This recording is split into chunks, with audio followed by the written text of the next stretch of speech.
Stay tuned for the following special presentation from 1220 and 103.7 FM KOFO.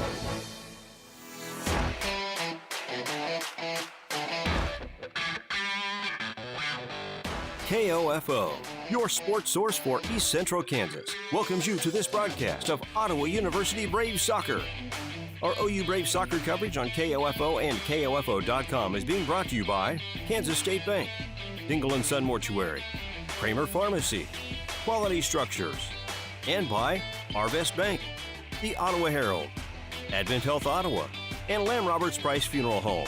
OU Brave Soccer on KOFO is also brought to you by Ottawa University, CarStar, Sutton's Jewelry, and Adamson Brothers Heating and Cooling.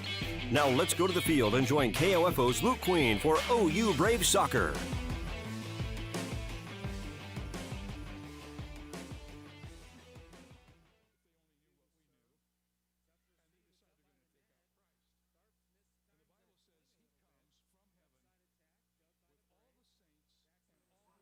Hello, everyone, and welcome back to Advent Health Field. I'm Casey Weeder alongside Chris Hansen as we get set for Ottawa University men's soccer. The Braves at 3-5-2 overall, 2-2 in the KCAC, play host to the Avila Eagles, who sit at 1-6-2, 1-3-2 in the KCAC. The Braves coming off a tough loss to Tabor in their last contest, a 1-0 loss on Saturday. And after what we saw last Wednesday, you kind of felt like Ottawa had some good momentum going to that match Saturday, but Tabor just shut them down offensively. It's really excited to be here tonight and be able to watch this game. Something that I'm excited to see is the dynamic duo of Molnar and Santos. They have been absolutely legendary. Some of their shots and volleys and all their touches, they all look beautiful. Also, it's a little bit frustrating to come into this game after watching the women's Braves fall 2-0 to Avila. But hopefully the guys can get it done tonight. And we do give you an update. It has gone final in set one, Ottawa University defeating Avila 26-24 in Wilson Fieldhouse. So those of you who have both KOFO on your radio dial or listening on the TuneIn app or YouTube, and then those of you listening to us as well on KOFO.com, want to welcome all of our listeners, and then those of you watching on the stream as well, welcome to Advent Health Field. As Ottawa, you talked about offensively, has had a lot of firepower this year. You've got Vince Molnar, both Molnar and Jonathan Royal with 6 goals apiece. Royal now with 5 goals as Molnar took the lead with that second goal on Wednesday a week ago in that 2-0 win over St. Mary. But Ottawa does lead this all-time series 11-4 against the Eagles. The Braves also riding a 6-game winning streak against the Eagles dating back to 2015. But Avila comes in at 1-6-2. They are led by junior Jaime Gomez and senior Jeremiah Epps. Gomez has scored 3 goals, and then the Wichita native Epps has 2 as we get set for kickoff. We are still a little bit behind when it was supposed to be. It was scheduled for 7:30. It is actually looking like we're going to start closer to 7:35, 7:40. So we'll take a break here on our pregame show. You're listening to Ottawa University Men's Soccer on KOFO.com. Ottawa University has positioned itself as a distinctive and rapidly expanding institution, known for its innovative educational models, exceptional value, and special ability to prepare diverse student populations for lifetimes of enlightened faith, exemplary service, inspired leadership, and personal significance. With numerous undergraduate and graduate degrees in business, education, arts and sciences, athletics, and more, you'll gain the specific expertise you need for a lifetime of significance and prosperity. Find out more by visiting ottawa.edu/OUKS. This is Walt Dangle of Dangle & Son Mortuary. Life goes on, and that means you prepare for the worst and hope for the best. You also should consider preparing for the inevitable. We can help with that. This is Dangle & Son Mortuary setting the standard for funeral service. If you unfortunately hit a deer, pull over to the shoulder, turn on your emergency flashers, and watch for traffic before exiting your vehicle. Dial star 47 for the Highway Patrol, then call CarStar Ottawa at 242-8916. CarStar, relax, we'll take it from here. If you're seeking a more active role in managing your diabetes or other foot-related issues, Kramer Pharmacy is here to help. This is pharmacist Laura Hibberts inviting you to put your best foot forward with Dr. Comfort Shoes at Kramer Pharmacy, 134 South Main. Open Monday through Friday, 9 a.m. to 6 p.m. or 9 to 2 on Saturday. Supporting local teams helps bring local communities together, and that benefits everyone. That's why we're proud to sponsor this sports broadcast on KOFO. This is Eric Price, funeral director and owner of Lamb Roberts Price Funeral Homes, providing compassionate care when you need it most. Visit lamb-roberts.com. Carol Morgan came to Arvest Bank needing to get a loan. Let's hear what happens. So Carol, good news. You're approved for this loan and at this interest rate. Yay, that's great. You also mentioned you have some credit card debt. Would you be interested in rolling that into this loan so you're paying off that credit card at this same rate? Really? Yep, then it's all just one payment instead of two. Wow, that's helpful? Very helpful. Personal loans made easy. Arvest Bank, ready to help. Have you received an email, call, or text about winning a sweepstakes you didn't enter? Don't fall victim to the latest scams. Hi, this is Shelby from Kansas State Bank, encouraging you to protect yourself against these unsolicited attempts to take your money. Contact your financial institution immediately to protect your account if you feel you've been targeted. A reminder from Kansas State Bank, member FDIC. 132 conference championships, 146 NAIA scholar teams, 43 NAIA national tournament appearances, and 237 All-Americans. Ottawa University has a long and rich tradition of Braves athletes that continue to compete at the highest level of competition, utilizing state-of-the-art facilities, accomplished coaches, and a spirit that only comes from wearing the black and gold. Push yourself to limits you never imagined as a student athlete at Ottawa University. Visit ottawa.edu/OUKS. You can just about hear that cold Kansas winter wind blowing, and you're going to want to make sure your heater is working this winter. The best way to do that is call the pros at Adamson Brothers at 785-242-9273. Adamson Brothers Heating and Cooling, maintaining your comfort for over 30 years. When it comes to jewelry, the fit is important, not just on your finger, but on your wallet. Hi, this is Lindsay Sutton at Sutton's Jewelry in downtown Ottawa, where we work to fit your ring to fit your budget. Diamonds come in all shapes and sizes and price ranges. The last thing we want is for you to think you can't afford a beautiful new ring. Come see our selection at Sutton's Jewelry, 213 South Main, downtown, where there's no high-pressure sales. We just want to be sure the fit on your finger matches the fit on your finances. You've got it made at Sutton's Jewelry. Welcome back to Advent Health Field as we get set for Ottawa University and the Avila University Eagles as the Braves in the white kits, white shorts, white socks, reminiscent of Juventus, with the pinstripes, black down the middle, also going with the arrowhead on the left side of the jersey, numbers in yellow, no outline, which luckily I can tell which players are which by the color of their shoes. It's about the only way you can tell what the Braves are this year in those yellow numbers. Avila, we wait for them to break their huddle. We'll go ahead and give you their starting lineups. In goal to be number 00, Naguib Nasir, a 6'4 junior from Kansas City, Missouri. In defense, number 3, Matthew Kelney, a 5'7 sophomore from Olathe. In the midfield, number 5, Jaime Gomez, a 5'11 junior from Miami, Florida. In the midfield, number 7, Sam Kenda, a 5'8 sophomore from Raytown, Missouri. In the midfield, number 8, Vincent Escott, a 5'10 freshman from Clearwater, Florida. In the midfield, number 9, Matthias Steinhaus, a 5'10 junior from Brazil. In the midfield, number 10, Christian Solorzano, 5'10 junior from Houston, Texas. In the midfield, number 12, Brian Carrillo, a 5'11 sophomore from Kansas City, Missouri. In defense, number 16, Taylor Peters, a 5'8 senior from Raytown, Missouri, the transfer from Graceland. In the midfield, up front, number 23, Jeremiah Epps, 5'8 senior from Wichita. And in the midfield, number 26, Thiago Alves, a 5'10 senior from Sao Paulo, Brazil. They are coached by Robert Kelly in his first season. For your Ottawa University Braves, in goal, the number 0, Gage Powers, the 6' senior from Collinsville, Oklahoma. In defense, number 2, Julian Colchado, the 5'10 senior from Houston, Texas. In defense, number 3, Carlos Alvarez, the 5'6 sophomore from Cali, Colombia. In defense, number 4, Samir Brito, the 5'10 junior from Carabobo, Venezuela. In defense, number 5, Nick Wolf, the 5'10 junior from Auburn, Washington. Up front, number 7, Vincenzo Leone, the 6'1 senior from Palermo, Italy. In the midfield, number 8, Jack Hatswell, the 5'6 sophomore from Ottery, St. Mary, England. Up front, it'll be number 9, Thomas Santos, the 6' senior from Sao Paulo, Brazil. Alongside him, number 10, Jonathan Ruayo, the 5'6 senior from Mexico City, Mexico. In defense, number 15, Nate Johnson, the 6' senior from Nampa, Idaho. And your final striker will be number 16, Vincent Molnar, the 5'11 freshman from Budapest, Hungary. And we mentioned Molnar in the pregame, up to 6 goals this year. That last home game, he really dominated against St. Mary. Yeah, he's looked fantastic. One of the things I want to point out about Molnar is in that last home game against St. Mary, he had one strike that was a half volley, absolutely beautiful. It was a world-class play, and Molnar's been making those plays all year. He's been a fantastic player for Ottawa University. Something interesting to kind of look at Ottawa University is they've kind of followed a trend of win-loss, win-loss. They haven't lost back-to-back games since early on in the season. You know, last week or last previous game they lost to Tabor College, and then they won against University of St. Mary's last week, and then against Sterling they lost 3-2 in a kind of a heartbreaking loss there. And then a big come from behind win against Kansas Wesleyan as they won that one 4-3.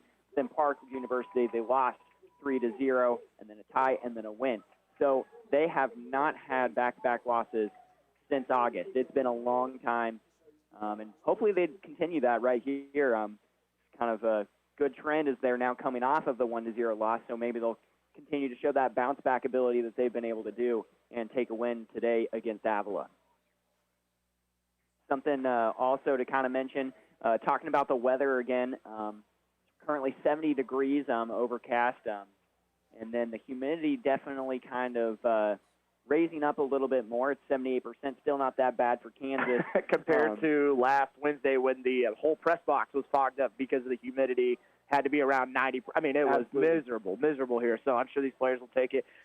Looking at the standings right now, Ottawa sitting in 7th place at 2-2, 3-5-2 overall. They have a 1-game lead over Sterling, which is big because Sterling holds the tiebreaker over Ottawa.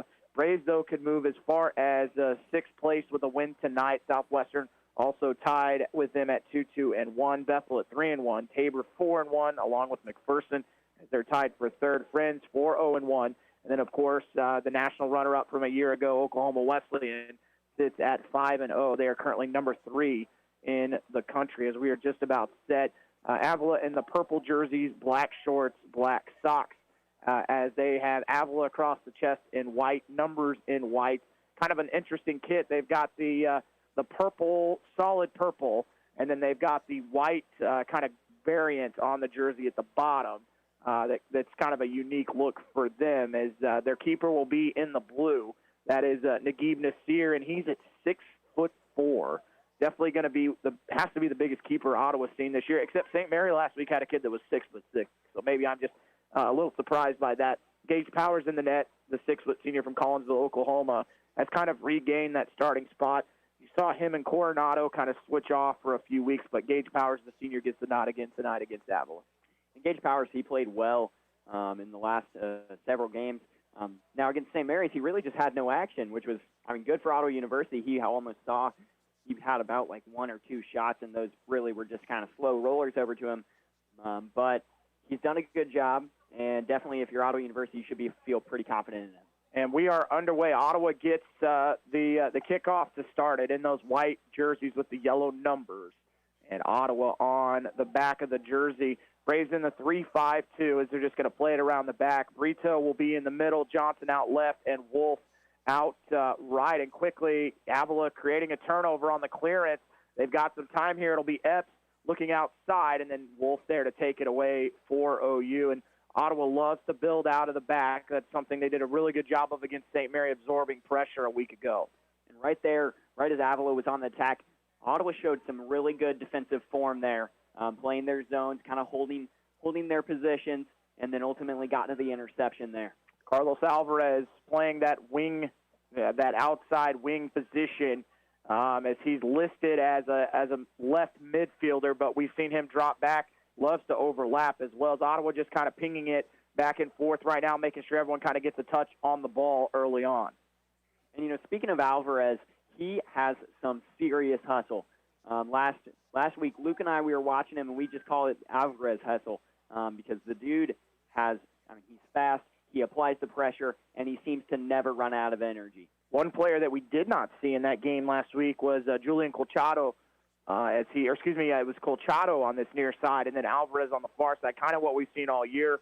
But Colchado returning from red card accumulation is back for OU, and I think that's a big one, is him and Alvarez just have blazing pace. Ottawa quickly breaking lines. They'll find Rawayo as he gets a little step over, and then he'll lose possession to Avila, as that's Jeremiah Epps, the senior who's got, looking at their stats this year, coming in with 2 goals. Players Ottawa's going to have to watch for is Jaime Gomez, the junior for Avila, has 4 goals this season. Has scored 3. Ottawa gets past that. Ottawa's got some numbers here if they want to go. It's find Santos at midfield. Thomas, the Brazilian, gets by one defender, still has some space, making a run as Molnar clears some room for Santos. That shot's deflected. Is it going to go up for a corner? No. As off his line quickly was Nasir to scoop it up, but a good start there for Ottawa in the first 2 minutes. And Santos looking really powerful on the drive. Several rollover moves as he continued to kind of shield the defender on the other side of his body and kind of hold the ball on the other side. And then obviously he got a good strike on the ball, just got deflected. Heavy bounce, and it's going to allow Kondu to come through. Kondu's shot is dangerous. What a save by Gage Powers, punching it over the bar as that ball was dipping away from him to prevent Sam Kondu from getting a goal and giving Avila the lead. How about that strike? But more than the strike, the save, absolutely fantastic. Honestly, this was something else. Tim Melia would definitely be pretty proud from Sporting Kansas City. And even more important, it prevented a rebound because there was 2 or 3 Avila Eagles there to pounce if that one doesn't go over the end line. It'll be an outswinger. This ball played strong to the back post. That header straight up in the air. It's won by the Eagles, then headed on. Powers goes up to get it. Ball's loose. Still out in front. It's hectic. Still out wide now for Wolf. Some dangerous times there for OU defensively, but they managed to get out of it. And that is one of those moments where it is really scary for a keeper. You're out of position. You can't really see the ball because everybody's in the box. It definitely gives you a heart attack. Vincenzo Leone's first touch taken away. He's trying to get to it in midfield, and then he's going to be called for the foul. As that is the person dribbling that was Matthias Steinhaus, wearing number 9 that has the captain's armband tonight. Nate Johnson with the armband for OU. Several players wearing long sleeves, something we haven't seen at all this year. As it'll be a free kick just past midfield. And they'll take that free kick short, trying to deliver something into the box. Now they'll bring it back out, double team there. Can Ottawa get possession? Wolf able to step in and take it. Nick Wolf, who played a lot of minutes early on in this year as Ottawa was trying to get players healthy, but due to red card accumulation, as Ottawa's got a chance, and Leone, who had that flick on from Rawayo, almost getting Ottawa in on goal. Ottawa so far looking really technical. First off, on defense, they're being very patient. They're not stabbing or diving. Instead, they're maintaining their spots and kind of containing Avila, which is the right thing to do, kind of get your defense set. And they've been able to kind of really control the defense. Now, Avila definitely can maintain a good possession, but Ottawa, I feel like they could definitely find some good counterattacks. Steinhaus looking to play a long ball. What a ball. I'm surprised the flag didn't go up. I thought there might have been offside. Said they're going to have an overlapping run as Kondu was chasing, but there's Nick Wolf again to clear it away on the initial pass that came from Christian Solarsano.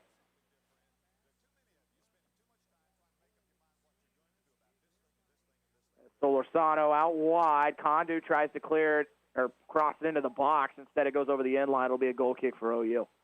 Fast start so far as both teams have had shots on goal.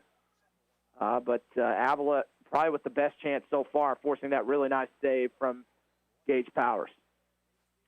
Either way, it's been good soccer on both sides, defensively for Ottawa University. And then also, I mean, they did have that one shot from Santos, just deflected off of Avila. But then you mentioned that good save from Powers. It's a great strike from Avila. And then now a little bit of a handball from Avila, but the referee will not call it. Said it went off the shoulder. Avila keeps possession. That one might have creeped up on the hand, too, but they're able to play it out wide. That's to the feet of Epps. First time he's had a touch on the ball. They'll play it back. That one clipped into the box, headed away by OU, but deflected right back to Epps. Brito on it. He wants to clear. Coming over to get it is Kondu, and keeping it in play is Epps. Rawayo on his back takes it away. Back to Brito. Left-footed effort trying to play it down the line, but Avila creating some more opportunities, gets the ball back. Can they keep it in play? No, they cannot, as it would have been blasted off a teammate. Ryan Carrillo came over, but unfortunately ran into his captain, Taylor Peters, who's also wearing a captain's armband for Avila. One player we haven't mentioned so far has been, say, Molnar. But when he is not getting the ball, one thing I really like about him, Chris, is that he'll creep back a little bit on defense just to get a quick touch, get a little 5-10-yard pass to get comfortable again. Johnson to Brito, finding Hatswell in the middle, and then his pass off the mark. Is this going to be the second opportunity here for Avila? On his right foot is Escott, looking to play it out wide, and does. Running in on it. Can they keep it in play? No, yes, they can. Finds the feet of Epps. Back to Escott, his shot, and they're going to call. That was looked to be potential dangerous play. His studs were a little higher than I think the official would have liked, as Brito quickly throwing his hands up in the air. Not sure there was any contact, but maybe a little bit of an intense foul there.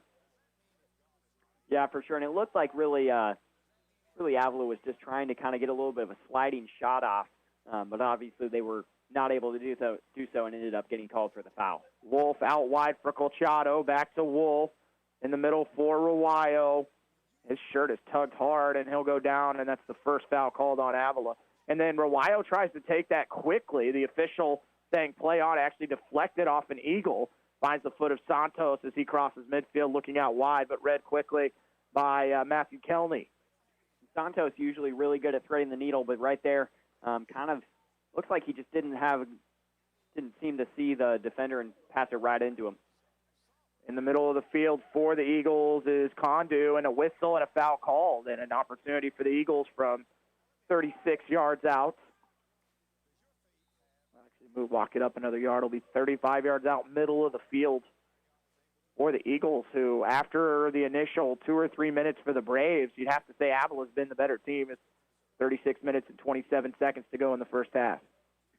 Yeah, not only the better team, but definitely with the better chances. With the one shot earlier that was nearly top-notch, but luckily bailed out by Gage Powers.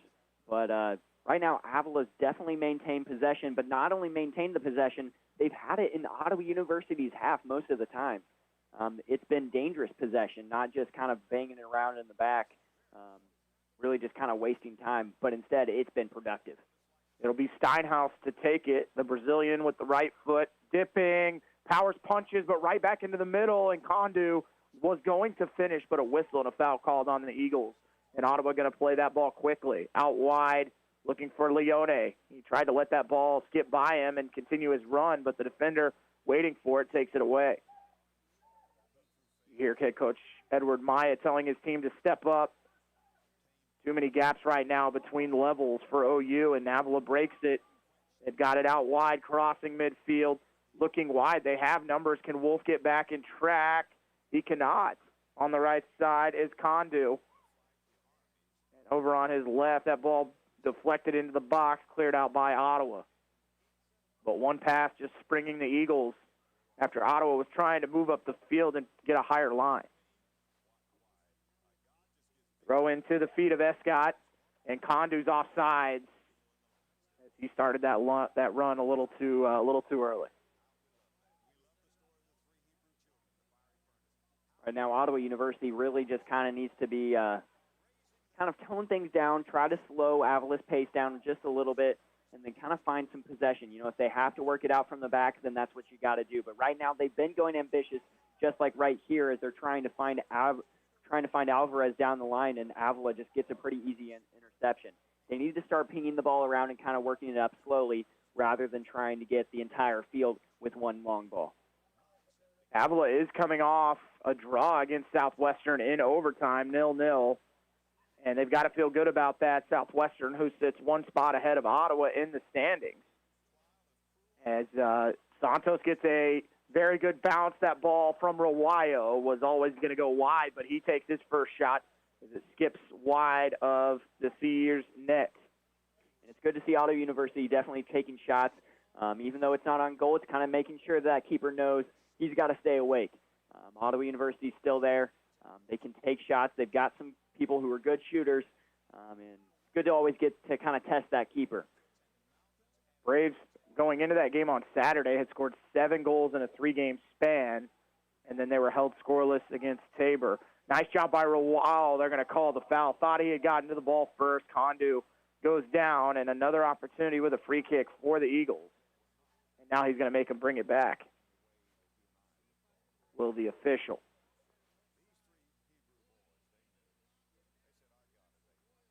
Right now, it's kind of felt like Avila, with most of the momentum thus far, Ottawa University did kind of get a little bit of a push just a few seconds ago, but now Avila with a free kick. That ball looped in, that headed on by Kondu. It's to the back post, but Powers able to pick it up, as there really wasn't a whole lot of momentum on that ball. But Powers trying to find Moldar, just trying to throw it out. And unfortunately, that ball goes out of play and a turnover on Ottawa. Now a really tough offside call. It's a good call by the referee, as it was kind of flicked on by Avila, and the striker kind of picked it up, but a good call by the referee as they caught him offside, and now Ottawa University to have the free kick in their own defensive half. Wolf finds Colchado on the far side. Colchado in the middle for Hatswell, plays it back to Brito. Brito out to Powers, just Ottawa making things difficult right now. Powers turns it over. Luckily, Johnson able to step in to prevent the open net tap in, and then a foul will be called as Rawayo took a couple kicks to the back of the leg that were delivered by Thiago Alves. And right there, Gage Powers, the goalkeeper, he had the ball just a little bit outside, and he really should have tried to find that pass, or shouldn't have tried to find a pass, as he looked like he was trying to do too much, trying to maintain possession, and almost costed Ottawa University a goal. Ball played out wide for Leone. Molnar running in on it. Can he get past the defender and then getting stepped on? My apologies, that is Leone that gets stepped on. Are we going to see our first card here, Chris? We are. And Avila definitely looking like they're a little confused, but to me that looked like impeding with contact. Right there, he really didn't make any attempt to kind of run at the ball, but instead kind of slammed on the brakes and forced Ottawa University to run right into the back of the defender. Ottawa tried to take it quick. The official, though, wanted to get everything. It says on the board that it was a foul issue. The red card or the yellow card was to Vincenzo Leone, which is incorrect. It was who the foul was. That's who took the brunt of that yellow card. I don't have a number now for Avila. I just know they picked up a yellow card. So we'll wait and see if that gets fixed here in a little bit and give you the number of who that occurred against. Ball played out wide to Colchado. He's going to the back post. That's a dangerous ball. Nasir has to punch it and does a nice job. It goes about 20 yards outside of his box, and Ottawa will reset. But better from Ottawa offensively on that possession. Colchado will lose it out of play. Alvarez is playing that left-footed ball that's kind of working away from the keeper, makes it really tough to decide if you're going to come off your line or not. Exactly, and it was definitely a very risky play by Avila, but instead the goalkeeper went out and got it. Sir, fantastic punch, and like you said, he hit it about 20 yards away from the spot he originally hit it. That long ball from Avila just going to trickle out for, oh no, Wolf's going to go ahead and save it. Kondu puts pressure. Wolf just blasted up the field, and Santos, what a job to just kind of cradle that one down. He has players out wide. Good look with the outside of the foot. Molnar comes back to get it as he just kind of dummies it, plays it out wide to Alvarez. Molnar looking for runners. Going in on it was Colchado. They're going to call him offsides. Nasir made the catch anyways. And it looks like Ottawa has one set 2 against Avila inside Wilson Fieldhouse. They go up 2-0 in women's volleyball. Off the first bounce, Johnson comes in to get a good touch from Alvarez to find Hatswell, who sits in that kind of 6th spot, very similar to what Ilie Sanchez does for Sporting Kansas City. Well, as of right now, Ilie Sanchez forced to play center back with all the Sporting Kansas City injuries, but that's a talk for another day, Chris, as Sporting Kansas City sitting in 2nd place in the West. Hey, but they got a good chance to take back over the West. They're currently 2 points behind Seattle, but they do play Seattle on October 23rd. Yeah, unfortunately, Seattle's got a game or 2 in hand, which makes it tough, but you never know. Results get crazy in MLS as this year goes on. But Ottawa sitting in that 3-5-2, as we talked about in pregame. The long throw goes back to Brito. Nate Johnson just does such a good job of using his body to shield players away from the ball. Even when that ball is not intended for him, keeps defenders from getting there. Great lift. Good ball on for Leone. Vincenzo Leone in the box, tripped up, and the official says play on. definitely a little bit frustrating thing. It definitely looks like Leone kind of got a little bit tripped up by the Avila defender, but then it becomes the question, is that foul really worth a goal to the referee? Because oftentimes if you call a penalty kick, you have to consider the fact that you're almost giving the goal to Ottawa University. Brian Carrillo had Rawayo on his hip and still managed to keep possession. Avila's long ball goes out of play, but 3-4 passes put together by Ottawa and that flick on for Leone. Maybe one you take first time is we've seen Nasir is well off his line all the time. Even now with Ottawa playing in along their back line, he's standing 40 yards outside of his goal. Ottawa has got plenty of skill. I wouldn't be shocked if they try and catch him off his line once or twice tonight. Now, honestly, we had talked about the momentum being in with Avila, but now Powers sliding to his right to pick that one up. Continue on that one, Chris. Sorry about that. No, that's all right, Casey. Definitely rightly so. You cut me off. But we talked about Ottawa University not having the momentum early on, but it's kind of felt like in these last few minutes, Ottawa University's been able to kind of slow things down and get some more possession. As Rawayo just gets shoved from behind in Ottawa's own half. We saw Rawayo go out with an injury late in that St. Mary game, didn't return after I think he was having some cramping. We talked about the humidity last week, but good to see him back tonight. 27 minutes, 34 seconds remaining in the first half, no score. Ottawa with 3 shots, none on goal. Avila with 5 shots, all 5 on target, but none getting past Gage Powers quite yet. Rawayo just kind of lurking. He's so good at that. Almost creates a major turnover for OU. It's going to be called for handling, but Avila kept possession. So the official says play on with the advantage. Kondu trying a left one that ends up on the 7th row of the track there, Chris. That one right there, if it was a little bit to the right, that one would have been good for about 50-yard field goal. But a little bit wide left. Kondu played at Raytown High School in Raytown, Missouri. A lot of local players, as you would expect. I mean, Kansas City, just as you know, Chris, a hub for soccer, and not going to be a shortage of trying to find players up there. They say Kansas is the capital of soccer in the United States. And the official telling the attacker for Avila on that far side, I believe that is Steinhaus, to get up, kind of went down easy, and official says get up and keep playing as Avila has possession. And they will retain it on the far side. Good overlapping run, finds the feet of Escott, and he just lets it go out of play for an Ottawa throw. Kind of talking about some of the good players that come out of Kansas. There's a pretty decent leagues around Kansas. Obviously Heartland, kind of one that a lot of people think about. They got Sporting Ka Valley, Sporting Blue Valley, Fusion, Toka. A lot of these really talented clubs. And it really kind of shows a lot of good players that can be scouted beyond just the high school season. Well, and you've got so many, NAI programs in the Midwest, and even in just a 3 or 4 mile 3 hour radius. I mean, it's you look at who the best teams in the country are right now. You've got Missouri Valley, who sits at number 1, Central Methodist, who won a national title a couple of years ago, and then Oklahoma Wesleyan sitting at number 3. So some really good soccer played. And it reflects in how well teams do at the NAI level. And also, there's really not a whole lot of Division I teams in the Midwest for teams to go to, outside of UMKC. That ball looping over. They're looking for Molnar on this near side. Ottawa. Molnar thinks about the cross. He'll slow it down. They're trying to go one-on-one with him. Now they'll double team. Plays it back to Alvarez. Alvarez driving in with a defender on his back. Tries to make the pass. Loses it.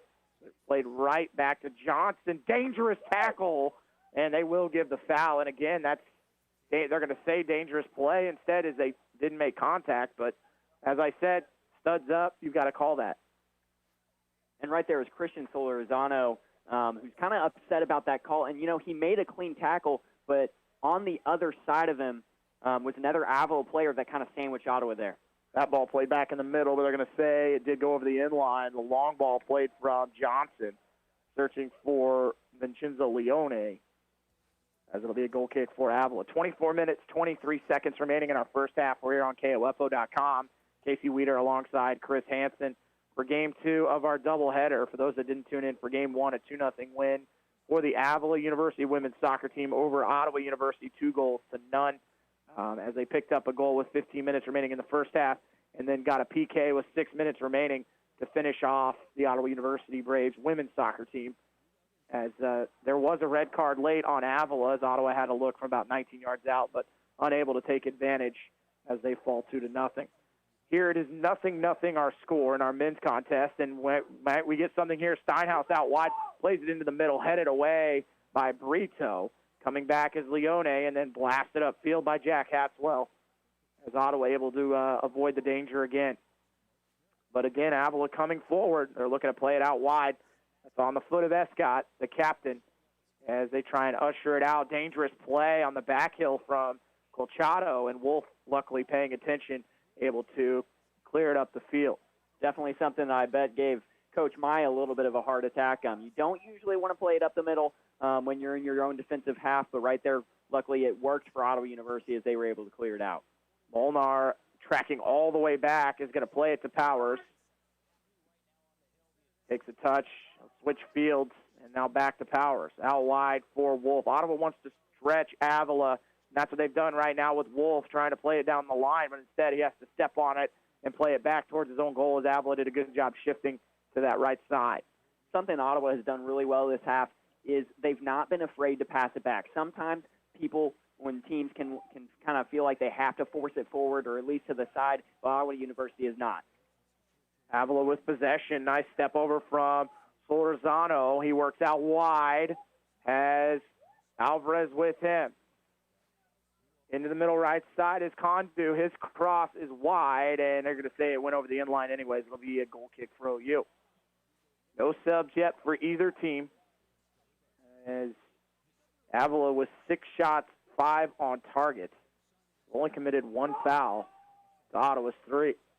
They still show the yellow card on Vincenzo Leone. I'm sure that'll get changed at some point. Powers blasting it near midfield as Avila's pressure, forcing Ottawa to just kind of clear it out. Molnar with a nice header out of the air. Finds Santos trying to get wide. Finds Alvarez on the run. Alvarez into the middle. Great ball. Can Ottawa get a head on it? They can, and then a push-off that's going to go on Julian Colchado. And right there, Alvarez put a beautiful little curve right on that ball, right in line with the Ottawa striker. How often do you see a left mid play a ball for the right mid on the far side? As Colchado actually outran both strikers for Ottawa to that ball, as Santos and Molnar were still making their way up the field. Just shows the pace of Alvarez and Colchado. Bad goal kick, turned over right back to OU from 40 yards out. Santos in the middle for, nobody. Hatswell thought there was someone there. Turns out it was just an Avila Eagle, and they'll take possession, looking to switch fields, play it far side. Wolf did everything he could to get a glancing header out there as he is trying to work on Escott. Escott, little hesitation, plays it in the middle, and all Brito can do is clear it out for a corner. And right there, that's pretty much what you want. I mean, you don't want to try to kick it up out over the field and just kind of feed it out into the top of the box for a potential Eagles shot, but instead, kick it out for the corner and get your defense set.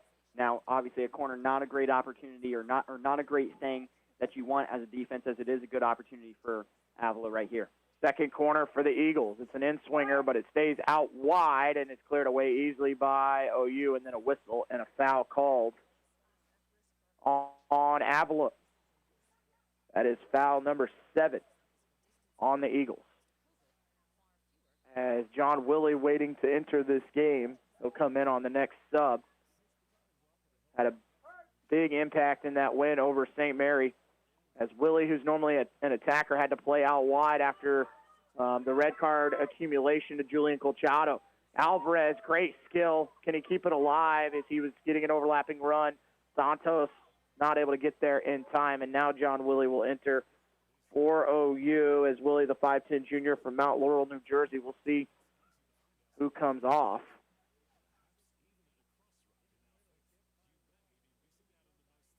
The official finally indicating that there's a sub for Nate Johnson, trying to get this game started as quickly as possible. It is going to be Colchado that will check out for Willie. And right now it makes sense that Nate Johnson was trying to get that game just going, as Ottawa does have a lot of momentum right now. They've been able to kind of keep it in there or come up with some good chances in Avila territory. So definitely, if I was Ottawa, I would be trying to play the ball quick too. Keep in the groove. Right now, Ottawa's been producing some shots. They've been producing some chances and crosses. The only thing is they've not been able to find the back of the net. Johnson with the throw-in, trying to lead Rawayo down the line. He'll have it and then get shoved where the ball goes out of play. We'll wait. There were a couple of substitutions for Avila. We'll wait till the stats load up, and then heavy touch from, I believe that was Brito. No, that was Alvarez, that lost it out of play, and a throw-in for the Eagles.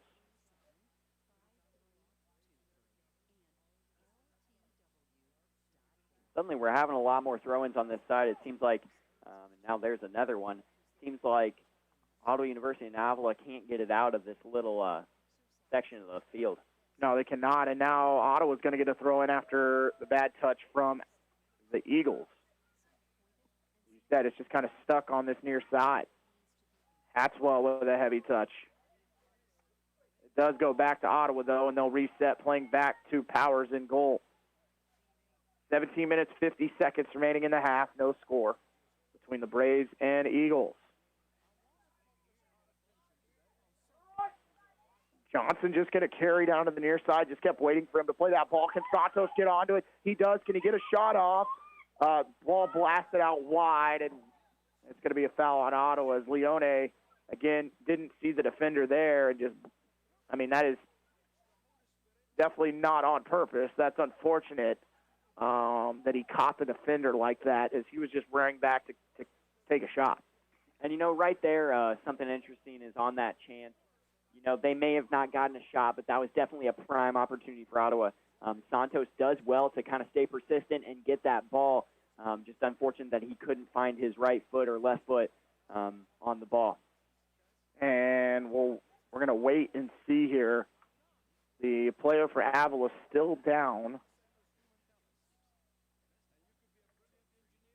And now they're going to wait. They still have not signaled the trainer on yet to take a look, which, of course, it's in the one spot that is farthest away from us. They stopped the clock with 17 minutes and 12 seconds to go in the half. Player looking like he's going to stay on, though. And Leone, it's a foul, yes, but nothing of intent by any means on that play. Sometimes on these injuries, obviously, it's not good for the team. But it does kind of give everybody a break. And in soccer, there's no stoppage. So sometimes these things can kind of give you a little bit of a breather, kind of help you contain yourself, and kind of get back out there with full energy.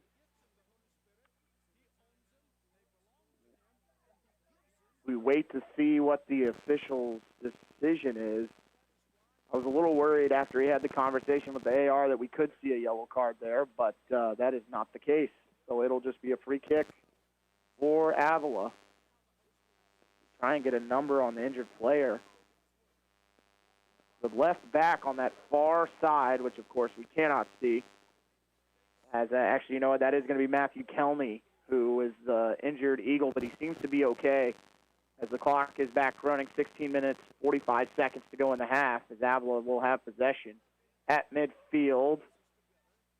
And right now, Avila, we talk about skill-wise, Ottawa has all the skill in the world, but Avila just getting to every loose ball that's out there, those 50-50 balls. Right now, Ottawa plays it in the middle. The header from Molnar, but he's offside, as that one skimmed off his head and out of play. Something interesting is kind of you look at the shot difference here, and as Avila has 6 shots and Ottawa only 3, but it's really felt like Ottawa's had more chances. Long ball to the far side. The first sub for Avila, Logan Gaynor on the ball, and Alvarez will take it away from him. And then afterwards, there's a tug on the jersey. No whistle. Kondu will take it back for the Eagles. Sliding challenge from Alvarez. It'll be a throw-in for the Eagles as Logan Gaynor, a 6'2" freshman from Raymore, Missouri. Earlier we had talked about Alvarez and how pesky he is and how quick he is and annoying he can be for opposing teams. And right there, he got 2 steals in just like the matter of 15 seconds. Long throw in. It gets to the middle of the field to Steinhaus. His pass out wide. And Ottawa takes possession to Leone. Molnar out wide for Vincenzo, but that pass did not have enough weight to it. Ottawa takes it back, though, with Wolf. Rawayo to Molnar. Good turn. He'll play it dangerously to Wolf. He loses it there. Johnson not sliding in. Wolf back out wide. It's helter-skelter right now as Ottawa trying to reset a little bit. As Avila just going strong on every challenge right now, giving all out as Ottawa just not able to get any good possession. But that ball bouncing to Molnar. He's 1-on-2. He gets by one defender, decides to overlap, plays it out wide for Rawayo. Rawayo shot, saved, punched away. Ball goes straight up in the air towards the end line. It's going to be a corner for OU. And this shot right here definitely looked like the goalkeeper was not ready. I mean, it wasn't too far over, but he definitely looked a little unprepared. It had a lot of pace on it. It was a good save by Avila. Here was kind of looking out of the corner of his eye. Ottawa was making a run to the back post. I think he thought Rawayo might try and loop that to the back post. So a good catch there, Chris. As Ottawa gets their first corner of the evening, as it will be Rawayo to take it. It'll be an outswinger with his right foot. Ball in the middle, header, but just glancing off a Brave, and then a whistle and another foul. We have not seen a corner go off without a foul yet on either side. As the push shot. Oh, my apologies. Well, actually, I thought he blew the way. Everyone stopped in the middle, so I was curious. It does end up just being a throw-in for Avila on this near side. In the middle of the field, Steinhaus looking to the left side where he finds Kilney. Step over and a drag by Condu. Double team there. Good pressure by Leone. Forces the turnover. And then Condu takes it away. They're going to say he got the ball, even though the AR on this near side said not so much. Ball continues to go towards the Ottawa goal. Wolf, that clearance not strong enough. They'll take it back. Steinhaus getting by two defenders. And that's going to be a foul. That's too easy as Rawayo just grabbed the jersey from behind. And it kind of looked like his arm even kind of brushed up over his head, kind of grabbing him. That's a pretty easy call, like you said. Made it a little bit too obvious. Got to keep that jersey grab a little lower, maybe, if you're going to try that and get away with it sometimes. Absolutely. Sometimes, it is good to kind of get your hand on other players, but then, it's not. It's a little bit frowned upon to actually grab. Yeah. So a free kick from 34 yards out for Avila. Ottawa going with a four-man wall in front of their goalie, Gage Powers. I will say the lines might stink for the players, but for the referee, very easy to mark off 10 yards. Absolutely. That is the plus about playing on a football field. You start creeping up. It's very easy to know kind of where you're at.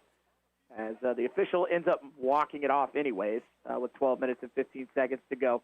Steinhaus to deliver. It's going to be right into the wall, and it's cleared back towards midfield. Eagles want to loop one into the back post. Alvarez heads away.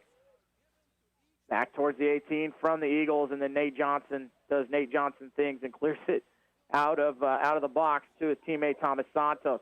Santos looking out wide. He's so strong. Finds Vince Molnar. Overlapping run by Carlos Alvarez. Alvarez to the back post. Good ball. Can Rawayo get on top? But he cannot, but still controls for OU on the far side. Once again, we kind of see that big curled ball from Alvarez. And Rawayo was trying to loop behind the ball, and in the process, the ball crosses the end line, and it's a goal kick for the Eagles. Earlier you kind of mentioned the strength of Santos, and that is absolutely true. The man is an absolute unit. When I say man, I mean an absolute man, because every time it seems like sometimes he'll have two defenders on him while the ball is in the air, and he still comes down with it, and not only comes down with it, but finds a pass. Santos is an absolute presence. Winning the ball out of the air for OU is Alvarez, but taking over are the Eagles. Looking over to the near side, they will play it to Gaynor. Pressure put on, that's got to be a foul. It is on Thomas Santos as he commits the foul on the freshman from Raymore. Right there, Santos really just doesn't look even slightly surprised. It kind of looked like it was a little bit purposeful. Nothing hard or anything or malicious, but definitely seemed a little bit purposeful there. Second sub for Avila is going to be number 19, Thomas Mickelson, a 5'8 sophomore from Shawnee, the transfer from Barton County. And this is This is dangerous here. It'll right in front of the Ottawa bench. As I'm not sure what that signal was for from the official. It'll be taking this one, Jaime Gomez, as he tries to play it to the back post. Takes a bad deflection for Ottawa, finds an eagle, and a whistle, and another infraction looked to be handling. Far side for Willie. He's trying to spin by a defender and does. Nice run by John Willie. He's got some space. Ottawa's got to try and get some players back into the box. That ball played way over the bar, and a goal kick is Braves waste one there. And right there, that's where you want that Alvarez curve. That would have been right in the run of Molnar, but instead ended up being kind of flat and just going straight out for a goal kick. 9 minutes and 34 seconds remaining, first half. It's a scoreless scoreline with, as we get under 10 minutes remaining, trying to get you the score. It is a final in Wilson Fieldhouse. 3-0. Ottawa winning the final set over Avila 25-12. So for those, I assume at halftime we'll make the switch over to 1220 and 103.7 FM. We will let you know if that is the case. But keep it here as a nice tackle from John Willie. Ottawa can get out on the attack, tries to play a long ball down the line. Leone's going to chase. He's going to get there in time. He forces the Avila defender to clear it out of play for a throw-in. Right now, Ottawa University continuing to apply the pressure. Early on in this game, it looked like it was all Avila, but now Ottawa University continuing to make chances. Dangerous play there. Could have been handling, I thought, but instead it ricochets all the way out near midfield, but nobody for Avila wants the ball. Alvarez takes it back. Molnar near side. And good job by the defender Mickelson to clear it out of play and then blasted upfield by Nate Johnson. Santos going to apply pressure, but a smart play by Nasir to just drag that ball back into the box so he can pick it up with two hands.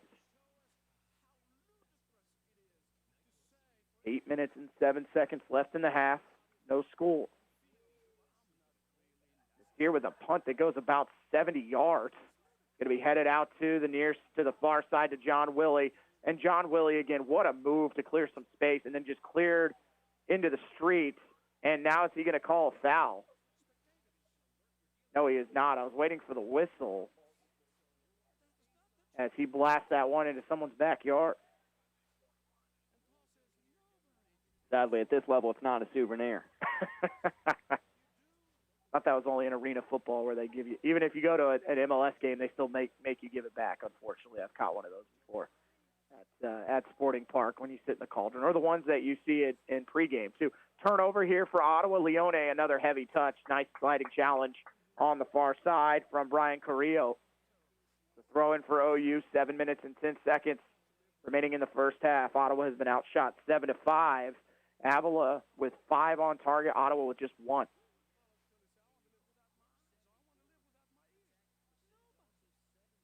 Leone, and a lot of pushing and shoving. Referee says, let's just keep playing. Ball in the box. Santos out wide. Molnar, what a save from Nasir to keep this a tie ball game. And right there, Nasir, the only thing he could do was that kick save.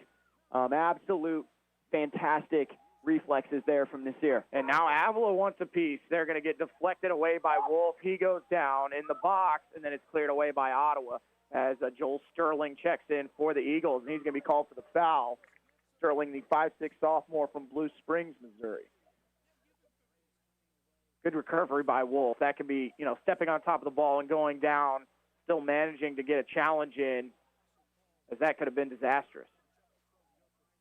Now Ottawa maintaining possession, kind of, like you said, disastrous, but ended up working out for Ottawa in the end.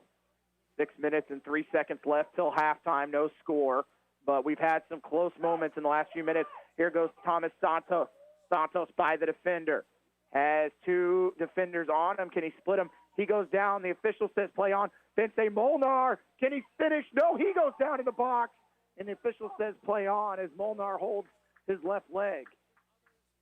And Molnar, definitely kind of got a little bit of contact, but definitely went down a little bit easy trying to find a penalty kick. And after that, Gaynor gets called for the push in the back. with 5 minutes and 25 seconds to go. The foul starting to pile up for Avila. That's their 11th of the half. But a huge opportunity missed for Ottawa there. I thought Santos, it's another one of those ones you play through the advantage, or do you try and take the free kick? It would have been dangerous from just outside 20 yards. But Ottawa has been on the front foot here, Chris, for a good 5 or 6 minutes, and we've seen two really good chances. Absolutely. Ottawa University, kind of interesting, as we start winding down the first half, it's going to be kind of interesting to see if they can continue this pressure in the second half. Through the middle, the Eagles will have it. Steinhaus back out wide for Kelney. Back to Steinhaus. Nicholson. Looking to play it out wide, and Ottawa's just going to let it go as it was intended for Kondu. And Powers will gather. An exciting last 10 minutes. Both teams have had really good chances, but still nothing on the scoreboard. Rawayo skips by a couple defenders. Finds Santos. He's trying to look out wide. It's taken back by Avila. And that's got to be a handling. It is, as Santos wants to work quick, where he finds Molnar. And the official said that ball was not played where he was originally fouled, which I thought was a little harsh. It was still in the vicinity within a half yard. And Ottawa would have had numbers. Instead, they're going to have to play it back to Alvarez. Molnar back to Brito. 3 minutes and 35 seconds as the center back will play it to the near side. Johnson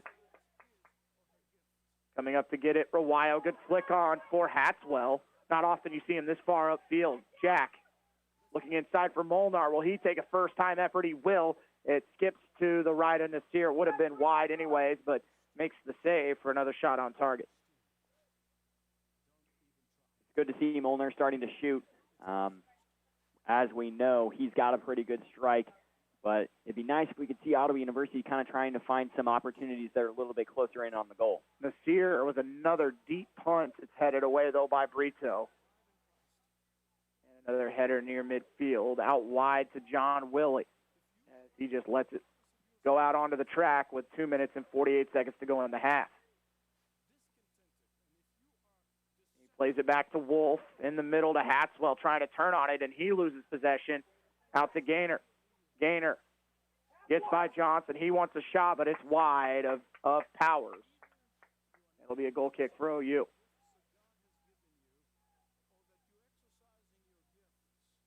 Ottawa not really in any type of rush right now. 2 minutes and 20 seconds left in the half.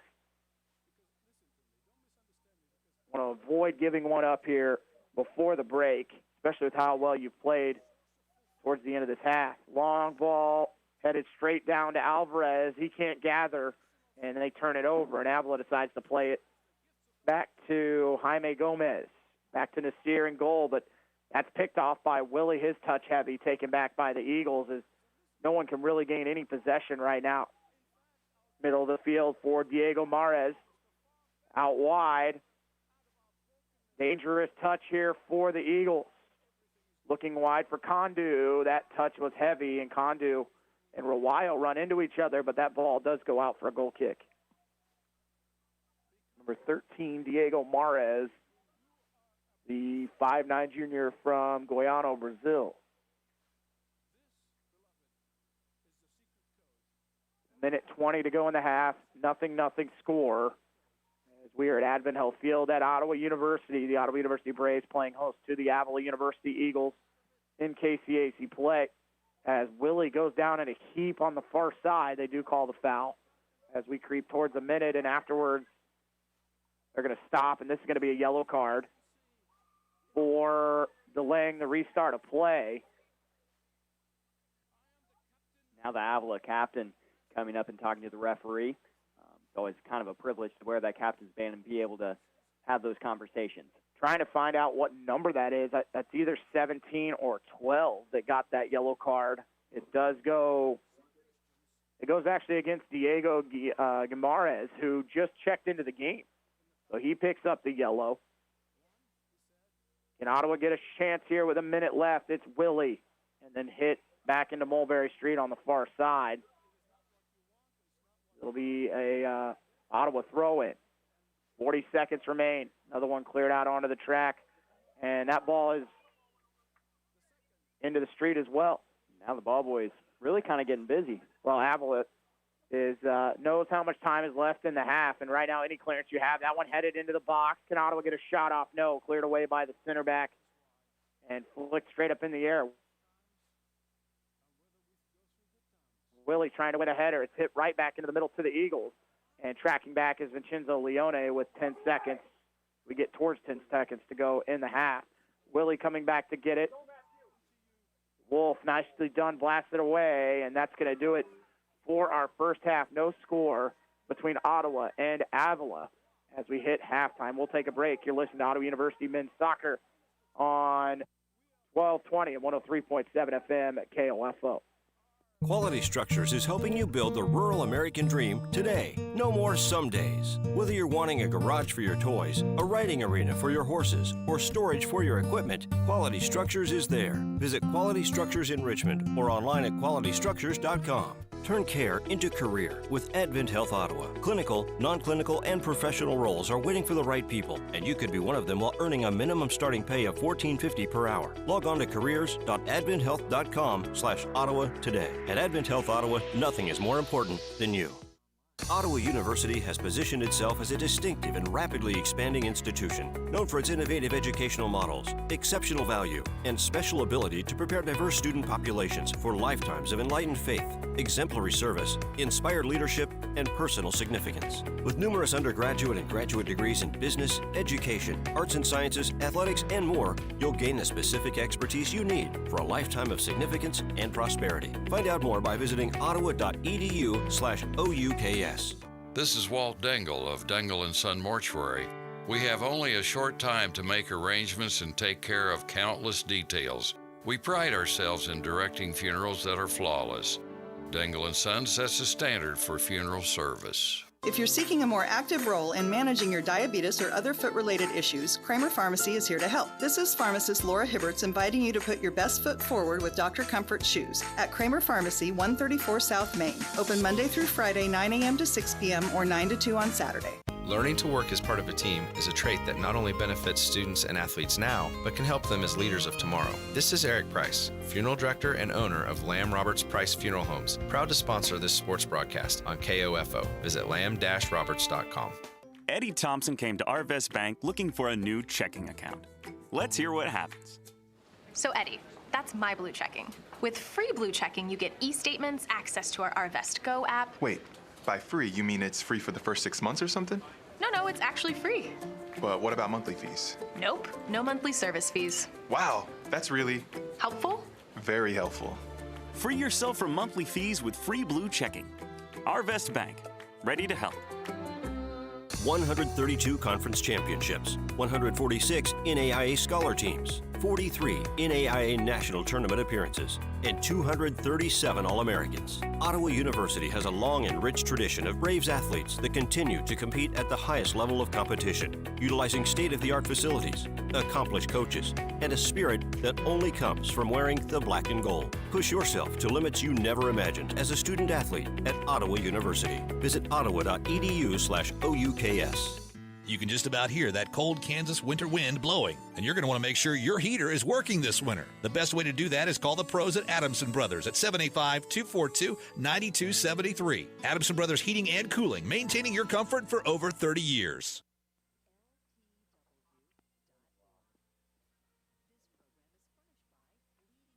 And we're back here at Advent Health Field as Ottawa and Avila are locked up at the break. 0-0. Avila with 9 shots, 5 on target. Ottawa with 7, 3 on target. And the best chance for the Braves coming with about 8 minutes to go in the half. Bensay Molnar getting a shot from about 5 yards out on a delivery from Thomas Santos, but a kick save from Nasir keeps it at a 0-0 game. And so far, Chris, as we saw in the first 5 minutes, Avila really applied pressure early on, got some good chances, but the Braves really started to settle in over the last 15-20. Yeah, I feel like you have to say Ottawa University has looked like the better team, at least by the end of that half. A lot of the chances, they actually really didn't get any shots, but multiple times they had the ball right in front of the face of the goal. They just couldn't get a shot off and obviously couldn't capitalize. As we look at the shots on goal, Avila with 5, Ottawa with just 3 of those, but the 3 that Ottawa did have, all 3 causing Nasir to make good saves. Had a couple balls that were looped in from Colchado and from Alvarez in the first half, which made it difficult. Do you feel like there's definitely some goals in this game going into the second half here in about 12 minutes? You'd have to think that one has definitely got to be coming for Ottawa University. That last 25 minutes, Ottawa had applied the pressure. It was insane. It was some good soccer from Ottawa University. Someone in particular that really impressed me was Santos. We had talked about him being just really strong in the midfield. Every time there was a ball in his area that was in the air, he always came down with it. He was absolutely impressive to me. The thing that really I feel like impressed me was not only did he come down with it, there was always at least 2 defenders on him, and then he'd be able to find a pass. As we look at the 2 yellow cards for Avila, we still don't know who achieved the first one with 31 minutes remaining in the half, but we know who got the second one with a minute to go, and that was Diego Guimaraes, who came on. I think that's going to play a major role in the second half. We've already seen our official call 19 fouls. There was a total of 28 in the women's contest through 2 halves, so I have to think there's some other cards waiting out there. There were a couple that were close in the box. Saw Molnar get chopped down. The official didn't give it to him in that half, but I think Ottawa right now, the build-up play and playing out wide seems to be the best route.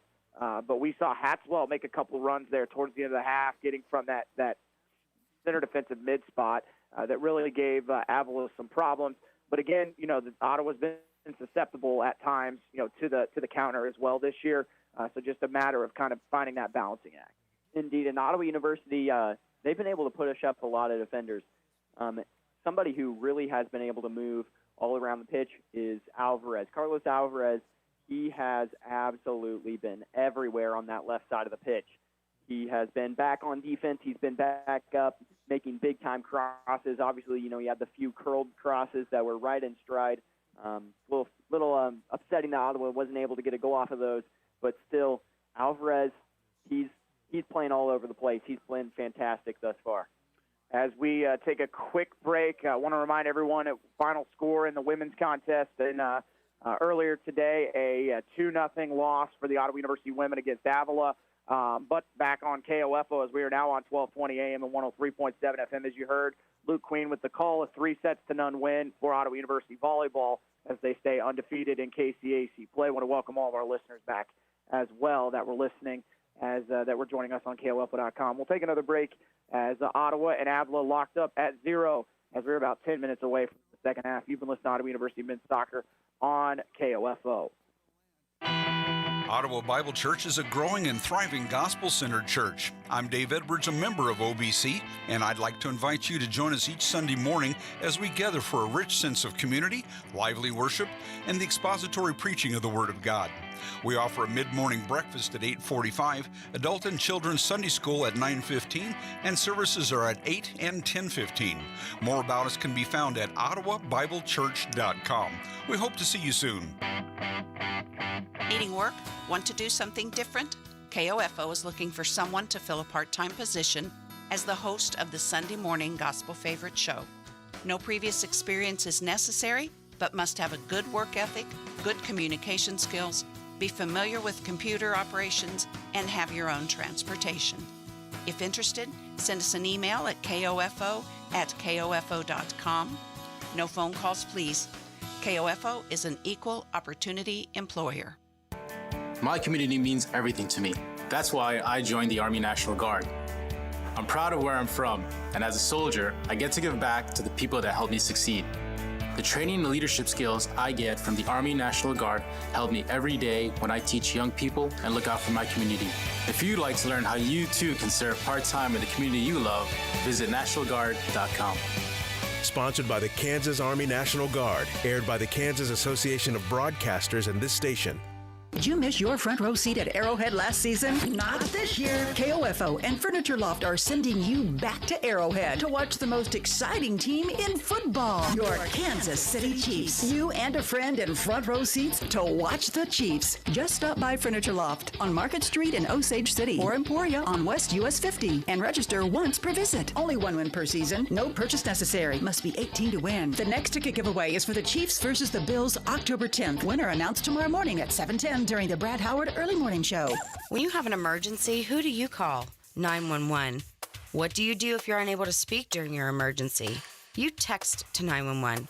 Franklin County Emergency Communications Center has recently added text to 911 technology as part of the new 911 phone system. Cell phone users can use their phone messaging system to text 911 to contact local dispatch. Phones must have a text or data plan in order to use this service, and phones in roaming mode, text apps, or apps messaging services cannot use this feature. It is important to note, dispatch is unable to determine your location while using this service, so always know your location and include that in your initial text. Remember, if you're able to place a voice call, we're able to help you more quickly. But in the event you are unable to speak, text to 911 will still allow us to get the information we need. Call if you can, text if you can't. For more information, go to kansas911.org or 911.gov. This message has been brought to you by the Franklin County Emergency Communications Center and KOFO. What is radon? Home exposure to radon gas is the leading cause of lung cancer death in the United States for non-smokers. In Kansas, 1 in 4 homes will test at or above the EPA action level. The Surgeon General recommends all homes be tested and fixed if necessary. To test your home, check with your local agricultural extension office for an inexpensive home test kits or find a certified professional, per Kansas state law, to test during a real estate transaction. Consider building radon resistant for your new home. Call 1-800-693-5343 or visit kansasradonprogram.org for more information. Test, fix, save a life. This message brought to you by the Kansas Radon Program, the Kansas Association of Broadcasters, and this station. Here at Advent Health Field, as we do have some new information to relay to you. As we might have mentioned, there was a little bit of a scuffle towards the end of the first half as the players were walking off the field. In the process, John Willie has received a red card. He is done for the night. We also were told that Diego Guimaraes picked up a yellow card in that scuffle, which if that is the case, he would be off the field as well, as that would have been his second yellow, and he would have received a red. So we're waiting to see after they come out of halftime if that is the case or not. Jaime Gomez picked up a yellow along with, looked like that was number 9, Mateus Steinhaus. So that gives Avila 3 yellow cards. We were told that Vincenzo Leone actually received the first yellow card of the game for simulation. So things are just going off the rails right now, Chris, here at Advent Health Field. There's some fiery words and some pushing and shoving at the end of the first half. What's kind of interesting is you talk about that Leone got the yellow card for simulation, but Ottawa University, they got the call. So it's kind of odd that they would give him a simulation yellow card but still give him the foul. Well, and it happened just 14 minutes into the first half, which is interesting if that's exactly what happened. But going 10v10, now things, we talked about the game starting to open up at the end of the first half. I mean, it's really going to open up with one less player on the field for both teams. It's not like someone's going to have, an advantage potentially. I mean, we just kind of wait and see if Guimaraes comes back out or not. But he wasn't a starter, so we might not notice it until we count everyone up after we get back from the break. Absolutely. This is going to be an interesting half to watch. It's not every day that you get to see not only a red card, but 2 potentially. So 10v10 soccer is going to be fun. As we look at the schedule the rest of the week for KOFO Sports, don't forget the Friday Night Lights show starting at 6:06 p.m. following the news. Bob Johnson will be the host. And then we'll have OHS Cyclones football at Eudora pregame immediately following that Friday Night Lights show, kickoff at 7 o'clock. Gary Bateman on the play-by-play. We'll also have the high school football game of the week featuring Wellsville at Osage City. Pregame at 6:50 p.m., kickoff at 7. Luke Queen will have that play-by-play for you. And then, of course, to wrap it up, the Kansas High School Scoreboard Show, Eric Peterson, your host. Saturday, Ottawa University Braves football coming off They're actually ending their 4-game losing streak on last Saturday with a big win over Tabor. Will now travel to Leavenworth. They will take on St. Mary. Bob Johnson with pregame at noon, kickoff at 1 p.m. You can hear that on 1220, 103.7 FM, and KOFO.com. We're going to take our last break. Hopefully we don't have to relay any more red cards to you between this break, but if we do, we'll have it for you. Take a 2-minute break. You're listening to Ottawa University Men's Soccer on 1220 and 103.7 FM, KOFO. Do your relationships keep winding up in the same bad place with breakups, abuse, manipulation, or abandonment? There is a better way. Life Care Center of Ottawa offers hope for breaking old relationship cycles and achieving lasting change. Through a fun weekly group called Birth of a Family, you have the opportunity to engage with mentors who are working through life just like you. Lively discussion guides you toward new perspectives about God's design for you and your family and helps get to the root of damaging lifestyle and relationship choices.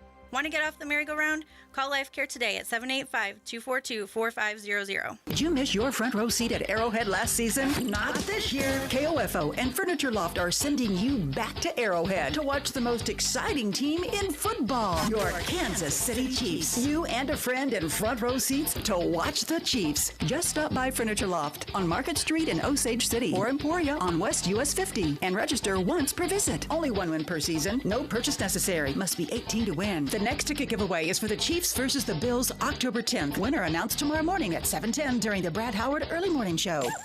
Today's job market is full of demand for skilled trade workers. Electricians, welders, mechanics, these and other trades are the backbone of every community. They're also a huge part in making sure the Army National Guard is always fulfilling its mission of service to our country and communities. Soldiers train to keep the power flowing, engines running, and supplies moving.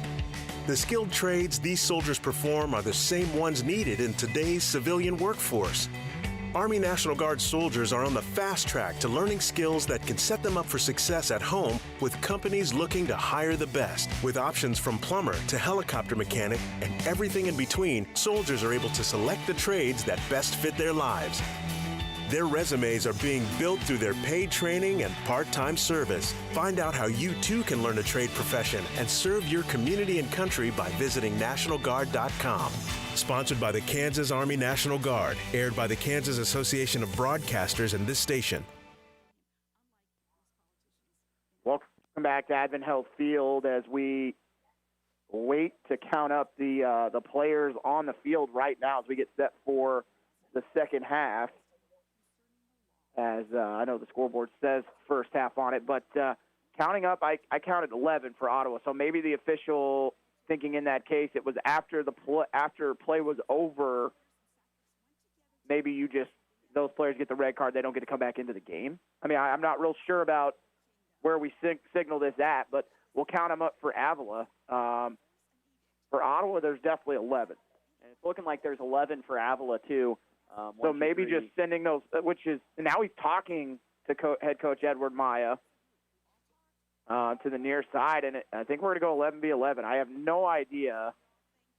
I guess you can send off someone after. I mean, there's been times where you can send a player off from the bench and it doesn't pull a player off the field. Yeah. I guess you can say it happened after time expired. So we will go 11v11. Now the officials are talking. And Guimara is trying to see if 13 is out there. The Avila players are not happy. They're going to say, and he's explaining to them exactly what's happening right here, Chris, but I have to think Avila assumed Ottawa would be down to 10 men, and that's not the case. And that's definitely something pretty fortunate for Ottawa University because playing down with one person in soccer is a lot worse than any other sport because, in hockey, when you go down by one on a power play, I mean, they'll come back in 2 minutes. But in soccer, you're done for the night. You're out of there, and you can't replace them. Unless you're watching the Kansas City Comets play up at Independence Event Center for a little indoor soccer. But anytime you receive that blue card, So it'll be Avila to get us started. It is 11v11, unlike what we expected. And we are underway in the second half. Ottawa goes from left to right on your radio dial. No score. Ottawa quickly lurking out wide. That's Julian Colchado. Colchado into the box, headed away by the Eagles as it clears the 18 and blasted upfield. But there's Wolf as he heads it to the far. Leone picks it up. The defender falls down, and Ottawa on the attack. Leone wants a shot, crosses the box, but Nasir out to scoop it up. Keeps it a 0-0 score. Avila defender there who fell on his derriere, kind of a surprise there. I'm not sure exactly what he was trying to do. It looked like he kind of tried to flick the ball up out of the air, but ended up kind of making a fool out of himself. Luckily, it didn't turn into anything that gave up a goal, or his teammates able to pick him up, because that could be tough, as you said. On the far side, Ottawa loses possession. They'll work it out wide. Will the Eagles? Ottawa trying an overlapping run. Colchado was there, but it's cleared away. Near side, Julian. In the middle for Hatswell, trying to switch fields, looking for Rawayo, but it's headed away. Ottawa, though, going to gather with Alvarez. Took a heavy touch. Does manage to keep it in play. Nice flick back by Rawayo.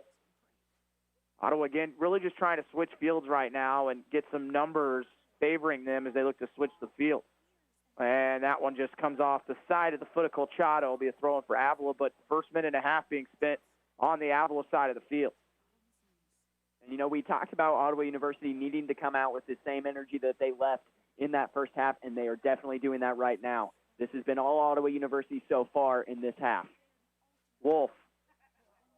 Finding Molnar, back to Wolf. Nice give and go. Finds Hatswell. He's making a run in the box. Leaves it for Molnar. Oh, and what a job by the defender to head that ball away as it hit the shoulder of Carrillo to prevent that ball potentially ending up in the back of the net. And that shot right there was smoking. That definitely didn't feel comfortable for the Avila defender to take that one off of his shoulder. Ottawa going to let's take a look here. I believe this is their third corner of the night. Actually, it is their second. Ottawa going to bring Colchado over, but Rawayo stands over the ball. Ottawa could go short here. Rawayo going to play it short, and he will, to Colchado. Right-footed effort, playing to the back post. Molnar left all alone, and it's headed over the bars. Nasir had it covered. Again, positive stuff from Ottawa offensively. 42 minutes and 8 seconds remain as we had two players sent off at halftime, but it happened after the clock hit 0, so we stay 11v11.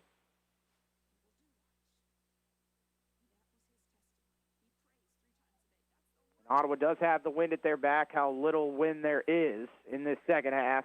Rawayo trying to flick it on for Santos on the header, but it's won by Avila on the far side. Blasted upfield.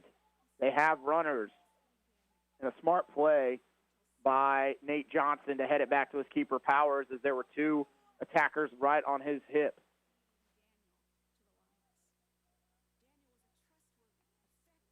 Hatswell, lots of space in the middle. Pressure put on quickly by Gaynor. Right side for Colchado. He loses it out of play as he was trying to go by the speedy Condu. Throw in taken middle of the field for Thiago Alves. Two center backs for the Eagles. Jaime Gomez along with Brian Carrillo. Ball played in the middle, won by Ottawa. But then a give and go. They look out wide. Condu not making the run, and it's going to be a goal kick for Ottawa. 40 minutes and 40 seconds left. Talked about how we have not had a doubleheader this year without at least one game going into overtime. And right now, you know, we're sitting 0-0, but as we talked at halftime, it feels like there are definitely goals out there to go and get as we work our way early on in the second half. And it's already felt like even this half that Ottawa University has had some chances, so definitely wouldn't be a shocker if they could get one pretty soon. And just a little dribbling display from Christian Solisano.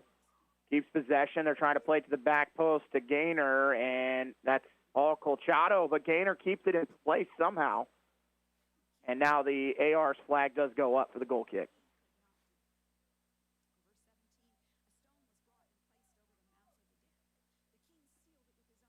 39 minutes, 46 seconds remain. Ottawa 0, Avila 0.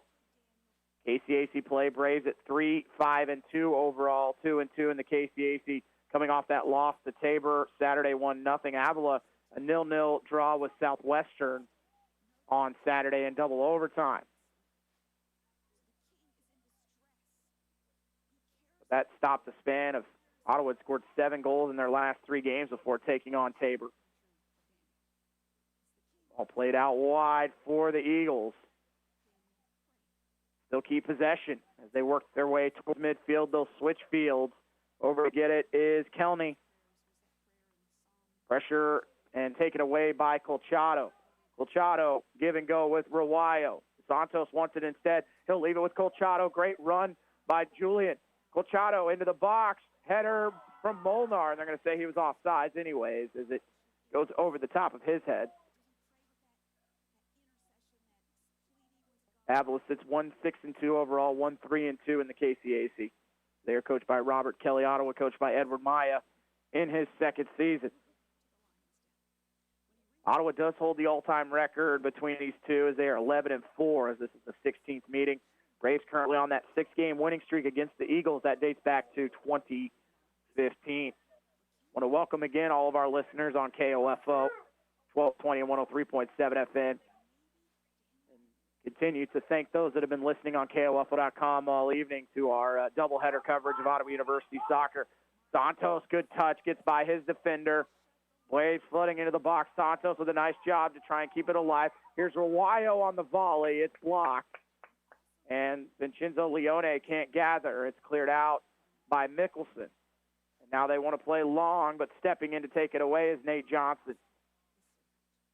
Just waiting for someone to make a run. He's just going to carry from the right side of the field all the way to this near side.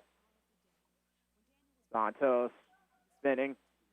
And a whistle and a foul called for the tug on the jersey by Jaime Gomez. It's kind of surprising that they really call a foul there. They had the ball anyway. Rawayo on a nice chip from Colchado. He's inside the box, but now has to play back towards his own goal. Luckily, Santos was waiting. Thomas still dribbling. Good tackle from Gomez, but it finds Rawayo. Jonathan still dangerous tackle. My goodness. Heavy touch, and it goes out for an Ottawa corner as he was cleared out by Gomez. And then after the play, Gomez with some glancing after with the AR. Kind of surprising he didn't get a little talking to from the center. But Rawayo upended on a heavy challenge from Gomez.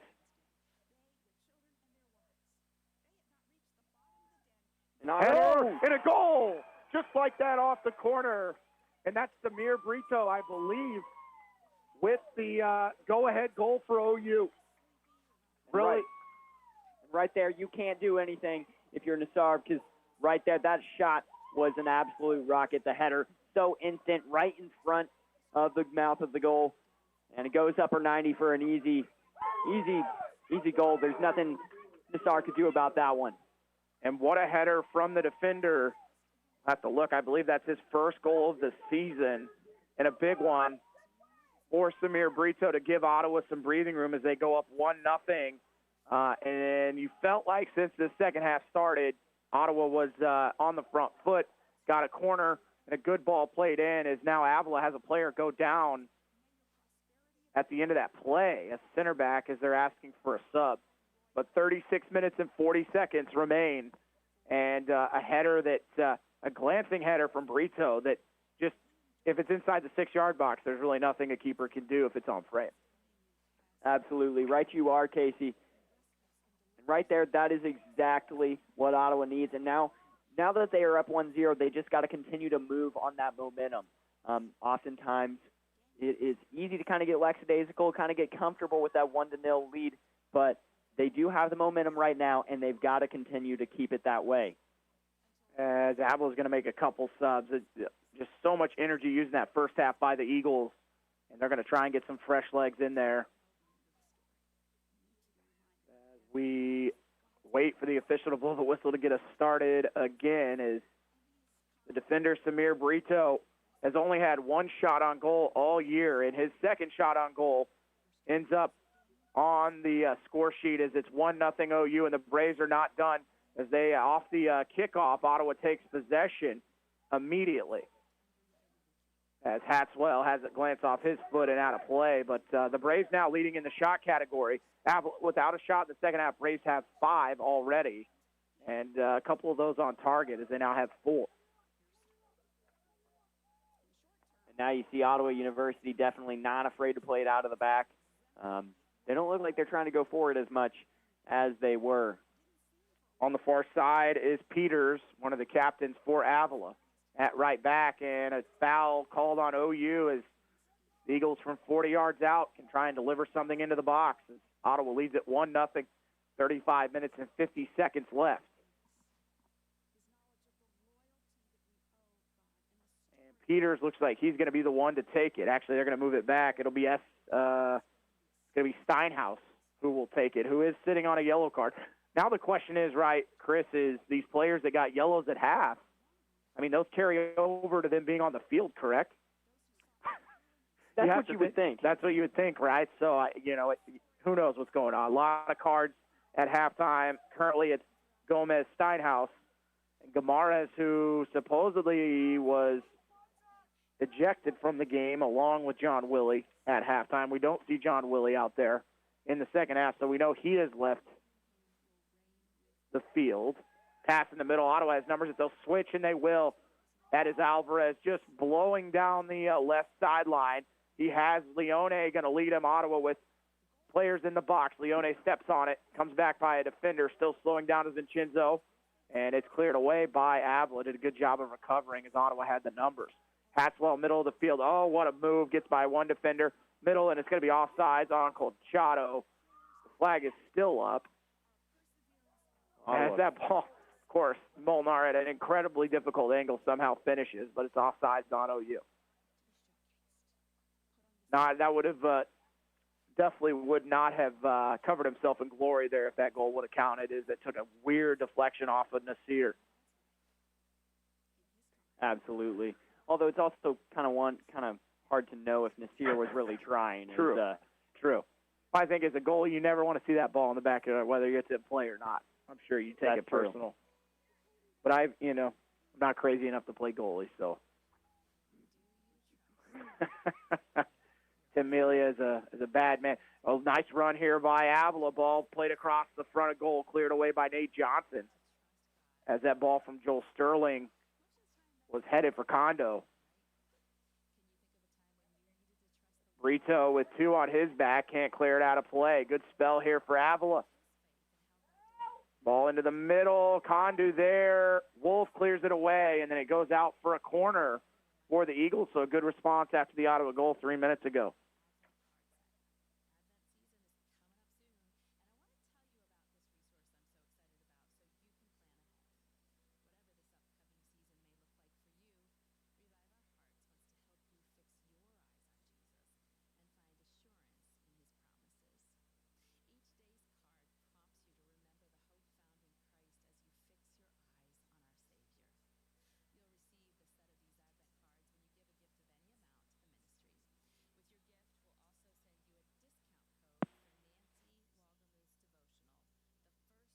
They can't buy it if they don't know you have it. Introduce a new product or reestablish an old one with advertising on KOFO. Get started today by calling 242-1220 or email kofo@kofo.com. KOFO Marketing, helping you do business. Cleaning for a Reason is a nonprofit organization that provides free house cleaning for individuals battling cancer. Clean and Shine of Ottawa is proud to be partnered with Cleaning for a Reason. My name is Brandy Armstrong, owner of Clean and Shine.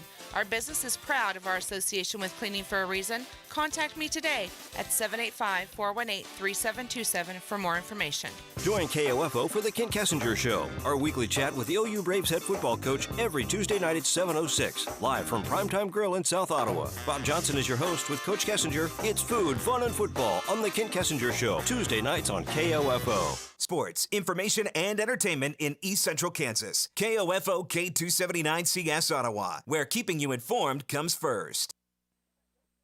And we're back here at Advent Health Field. Apologize for the technical difficulties. We got disconnected there.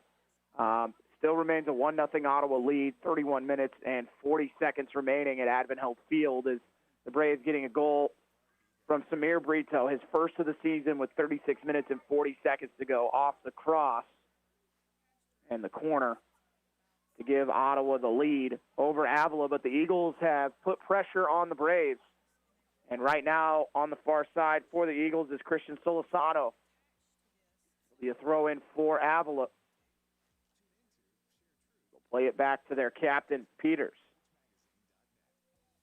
Golisano, far side, trying to cut inside, has two Braves there to meet him. And he plays it off one of them for another throw in.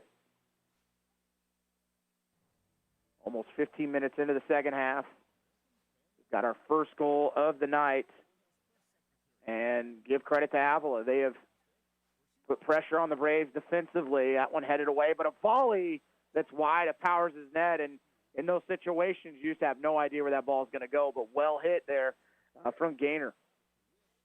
It's interesting to see Gaynor hit that ball so well because usually on those volleys, most people will sky them or hit them way off target. That one just barely by the post and definitely well driven on the ground. Ottawa looking like we're going to get a sub here for the Braves in just a second.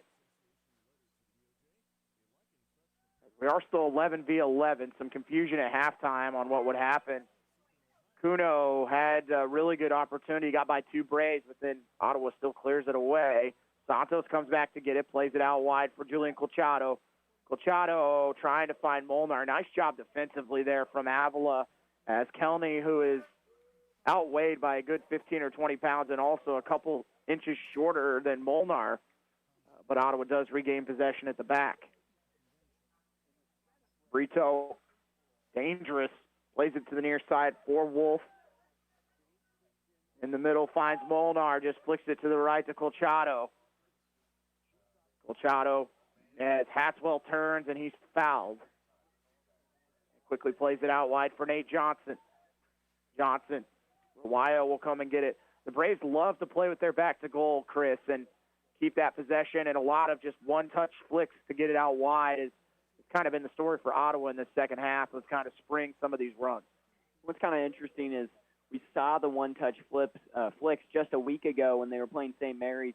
It was the same kind of result, and just like in that game, it was 0-0 at half, but then Ottawa scored one early, about around the exact same time, and then they got another one pretty quickly, and then won the game 2-0 over St. Mary's. So maybe we might see a 2-0 win. Hopefully, that would be nice if they could get a kind of a repeat of what they did last week at home against St. Mary's. Ottawa going to make a sub. They're going to bring on at number 14. That's Jaron Kirchhoff. As Kirchhoff, the 6'1 freshman from the Netherlands, comes into the game.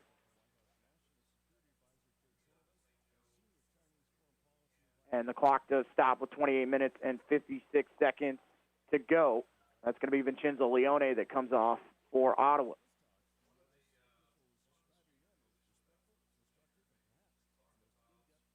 Again, has looked dangerous tonight. Was really a spark for Ottawa in the win over St. Mary last Wednesday. Came on and got an assist. That second goal to kind of put St. Mary away. He was a big contributor on that pass to Molnar before he finished. Far side, Alvarez. Give and go with Rawayo. Can he keep it in play? Yes, he can. Jonathan spins back to the right side and somehow keeps his balance, plays it to the other side of the field. Volley effort from Colchado. Kind of scuffs it, keeps possession as Kuno was there. But it goes off the foot of Colchado for the Avila throw. It would seem like they forgot to start the clock as it's still 28:56 to go on the game. And almost a minute has gone by. As fans looking at us, as we are not the ones running the clock here at Avila Field. We're just the ones talking on the stream. Kuno trying to go by Brito. That's got to be a foul, and it is just outside the 18. Oh, no, it is inside the 18. My goodness. And it's going to be a penalty as Samir Brito just kind of got caught in space, and the speedy Kuno makes a nice move, and Avila with a chance to tie it up.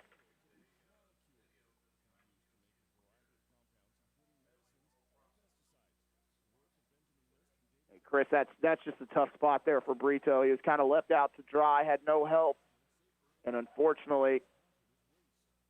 What's interesting is right there is Brito kind of, he kind of stabbed at the ball, and the ball went past him, but his leg was already out there, and the Avila striker just kind of ran over it. And yes, I'd still call it a foul, but definitely kind of a weak one. So looking like standing over the top of this one for the Eagles is going to be Matthias Steinhaus. Steinhaus, not one of the leading scorers on this team. Gomez leads it with 3, Epps with 2. So it's interesting that your leading scorer is one of your center backs. And Powers, who came over this near side, kind of got a little bit of direction from his keeper. And now setting it down will be Steinhaus. There's a long delay from when the initial penalty was committed, and Steinhaus just going to take about 7 steps back. He's going to run up on it. We'll see what he decides to do and what corner he decides to go with on Powers. Steinhaus, whistle is blown. Stutter step, played it out wide. Great finish. As it's just out, the Powers gets the right way, but a great finish from Steinhaus, and it's a 1-1 game. And now Powers on his knees, maybe a little bit frustrated with the goal, but maybe also hurt. He's kind of looking like he's holding himself. And now Wolf going over to Powers to see if he's all right. So Steinhaus ties it at 1. We got a whole new ball game here at Advent Health Field with 28 minutes and 30 seconds to go. Brito was not cautioned. Oh, yes, he was. He was cautioned at the end of that play. My goodness. So Brito picks up the yellow card.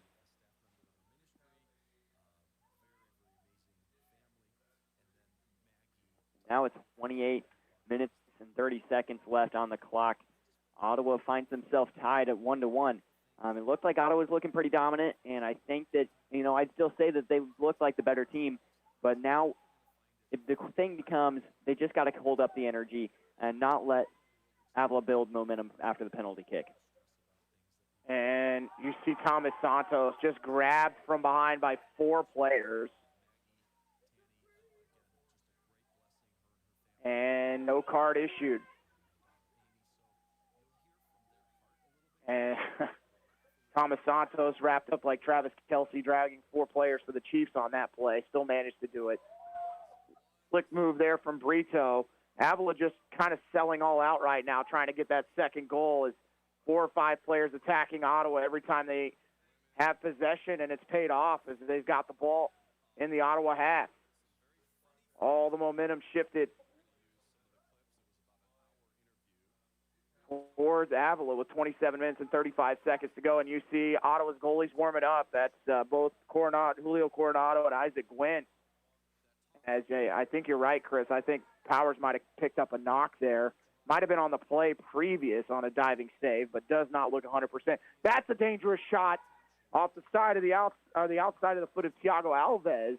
Powers able to dive to his left and make the save. And not only was that a good save by Powers, but he snatched it out of the air. He didn't just block it, he caught that. And he tried to distribute out to the far side to Alvarez, but he can't keep it in play. And we talked about early on in this second half, Ottawa really kept all the possession, scored the goal, but then sat back too much and just kind of invited pressure. And Avila's happy to oblige as they've tied it at 1. And now seem like, as they just earned another foul, Kuno, who looked like he just stepped on the top of the ball, earns a dangerous free kick from 30 yards out in front of the Avila bench.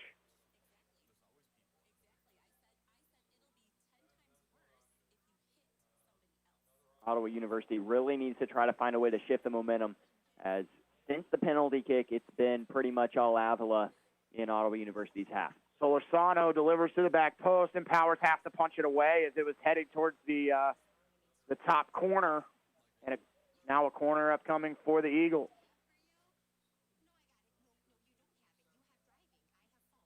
How quickly this game has changed, Chris, in the last 15 minutes. Avila now up to 14 shots. Ottawa was up 11-7 on shots, and the Eagles have put up 7 shots in the last 10 minutes, through one of those resulting in a goal. This corner well delivered to the back post, a little strong on the volley, and Powers has to go down and get it, as it was not well hit but went through several bodies before he gathered it in.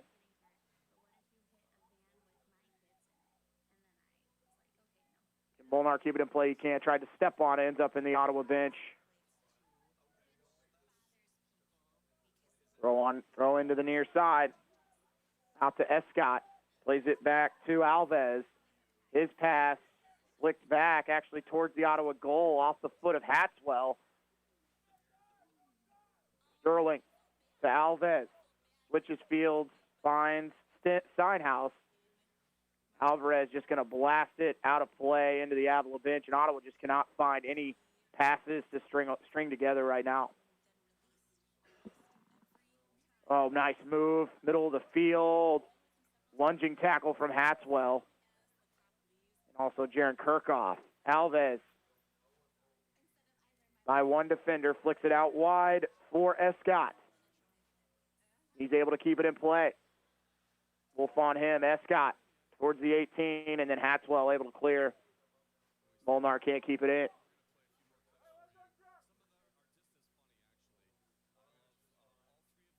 Something kind of interesting is the fans, for as chippy as this game has not been, very rowdy. And getting a chance there for Avila was Sterling, and I think he took that shot a little early. If he plays that across goal, it's 2-1 Avila. He had Kuno all alone. And Colchado wants to blow by a couple defenders. It kind of surprised Rawayo, and then he commits the foul. Avila going to play quickly. Kind of an interesting decision to play quickly, as they only have 3 attackers up in the Ottawa University defense until now. Steinhaus out wide for Peters. 23 minutes and 39 seconds remaining. 1-1 scoreline. Ottawa took the lead early in the second half on a goal from Samir Brito off a corner. And then Avila tied it up on a penalty kick with 28 minutes remaining. As I said, Ottawa right now just cannot put passes together, but that's a great pass from Santos, looking out wide for Rawayo. Molnar to Rawayo. Jonathan trying to flick it over the top of the keeper, Nasir, and he punched it out of play as he goes 6'4" and used all that frame to get it out of play. It was a great play by Nassar. Like you said, he used all that frame, and that is where it is really convenient to be 6'4". But better stuff from Ottawa. They'll get another corner. Rawayo to deliver. It was Colchado who played that one in the box, ended up in the back of the net. That's a good ball, but it's headed away by Avila on the volley. Hatswell takes a look and fires it over goal. It still goes out for an Avila goal kick.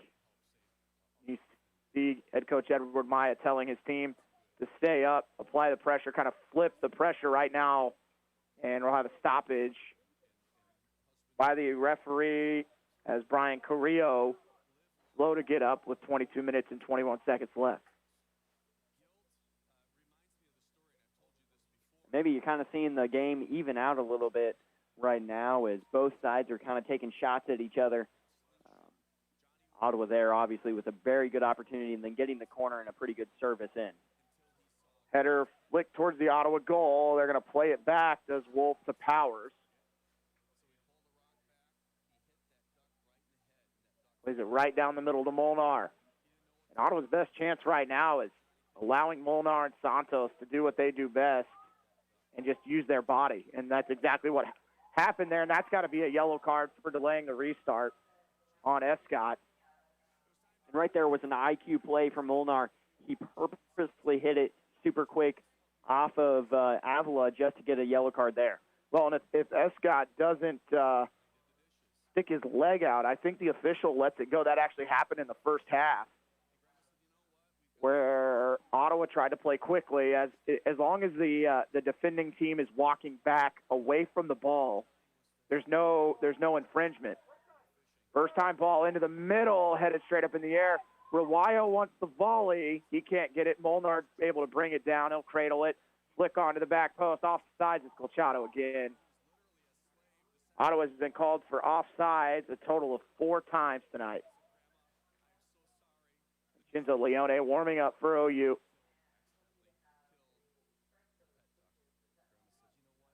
"21 minutes, 38 seconds to go in regulation. We're tied at 1 between the Braves and Eagles. Ottawa University looking for their 3rd conference win of the year. Avila searching for their 2nd.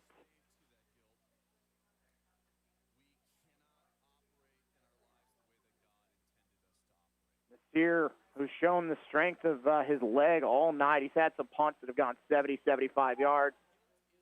And a push-off called on Avila. The foul from Sterling. Long ball going to be played. Can it stay in? Yes, it can. Colchado, what a first move by Julian, but he can't keep it in. And then he commits the foul. Right there. Kind of a hard foul as he just swept the legs. Brian Carrillo, the Eagle who was fouled hard from behind. Carrillo, 5'11", sophomore from Park Hill South High School in Kansas City.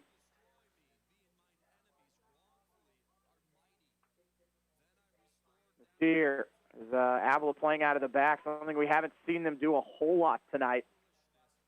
They keep it in play, driven up the field. Kirchhoff wins the header.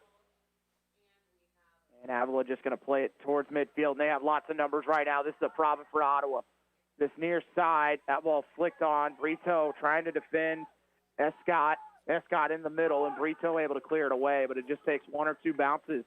And with Ottawa only having 3 center backs, that's going to happen. It was a good job by Brito to really fend off Escott there. As he had a one-on-one situation, but he did have a little bit of he had a teammate just off to his right, but luckily he wasn't able to find him. They take the short corner, and again, Ottawa going to clear it out for another Eagle corner as Steinhaus was trying to drive to the byline. This cross deflected out by Julian Colchado. And Avila now trying to hit their 5th corner on the day. Ottawa only with 4, but also a goal on one of those corners. Right-footed ball to the back post. Powers goes among the trees and makes the save. And that takes a lot of courage to go up and get that when you've got some big players in there. But Powers, who also earned the foul, as he was run into by a couple Eagles. 18 minutes, 50 seconds to go. A 1-1 ball game between Ottawa and Avila in our nightcap. After the women's game going the way of the Eagles 2-0. Molnar off the deflection. Overlapping runs from several players. Bensay looking out wide. Colchado, and it's deflected out for an Ottawa throw deep in Avila territory. And a sub that will see Vincenzo Leone come in for Jaron Kirchhoff. A quick breather for Leone, and then Hatswell will actually drop back into that defensive mid spot. Something kind of interesting in this game is the fans have been relatively quiet, even though it's been a really chippy game, although you're starting to kind of hear some yelling and screaming from the OU side. Carrillo taking off of his foot, and then they're just going to say a throw in for Avila. Ottawa wanted to work quickly in case it was not their throw. Ottawa tried to sell it like it was their throw, but it definitely went off the foot of Molnar on that last one.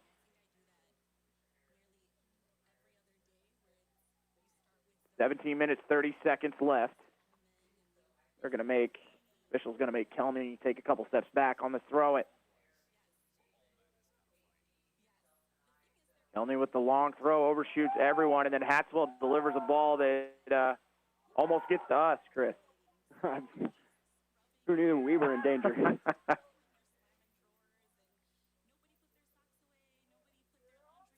Kelny just continuing to walk up the sideline here. The official not giving him another warning. Ball in the middle as Avila looks to switch fields, and Leone just gets cleared out on a hard tackle right on top of the arrowhead. As that will be Steinhaus who commits it, and he's sitting on a yellow. Right there, Steinhaus already, so sorry to interrupt, but right there, Steinhaus, I really don't feel like that was anything malicious. They were both in the air, but definitely, an obvious foul for sure as he kind of tripped him up completely in the air. But Steinhaus definitely not purposeful by any means. Yeah, I just thought maybe studs might have been a little high. It was a little reckless maybe. But, yeah, the intent definitely wasn't there. But when you're on a yellow, you got to be a little more careful than that. That ball played to the back post. That's nicely done. Punched away by Nasir. But a good ball delivered from Julian Colchado, and these wingbacks for Ottawa continue to do what they do best. Molnar with 2 players on him, plays it off of a defender, and it'll be a throw-in for OU. Better from Ottawa in the last 5 minutes to kind of regain a little bit of the momentum that had swung all the way to the Eagles. Absolutely. Right now, Ottawa, they've been applying the pressure. They've been picking up some corners and also some good opportunities. They've just not been able to find them in front of the goal. Run made by Vincenzo Leone. Leone has it deflected out. Oh, it's not going to go out for a corner. How unfortunate. It'll just be a throw-in for OU as Kuno had tracked back all the way to keep it. They're actually going to say it's a deflection, and it's going to be an Avila Oh, my throw-in. goodness. Yeah, I didn't see that. I was just waiting for this official on the far side to signal for OU, as I thought Kuno had just blasted it out, but it must have instead taken a deflection. Definitely hard to save from this side. Right now, Avila's kind of dropped back into it, and, as they've seen, maybe their best offense is finding a way to take possession and work quickly. Powers off one bounce, hits it all the way upfield, takes a bad bounce off the header for Mickelson and Avila. And Kellner just plays it out. And Colchado has to play it out. Him and Santos just not on the same page there. Ottawa trying to take the quick throw, and instead it's a throw-in for Avila.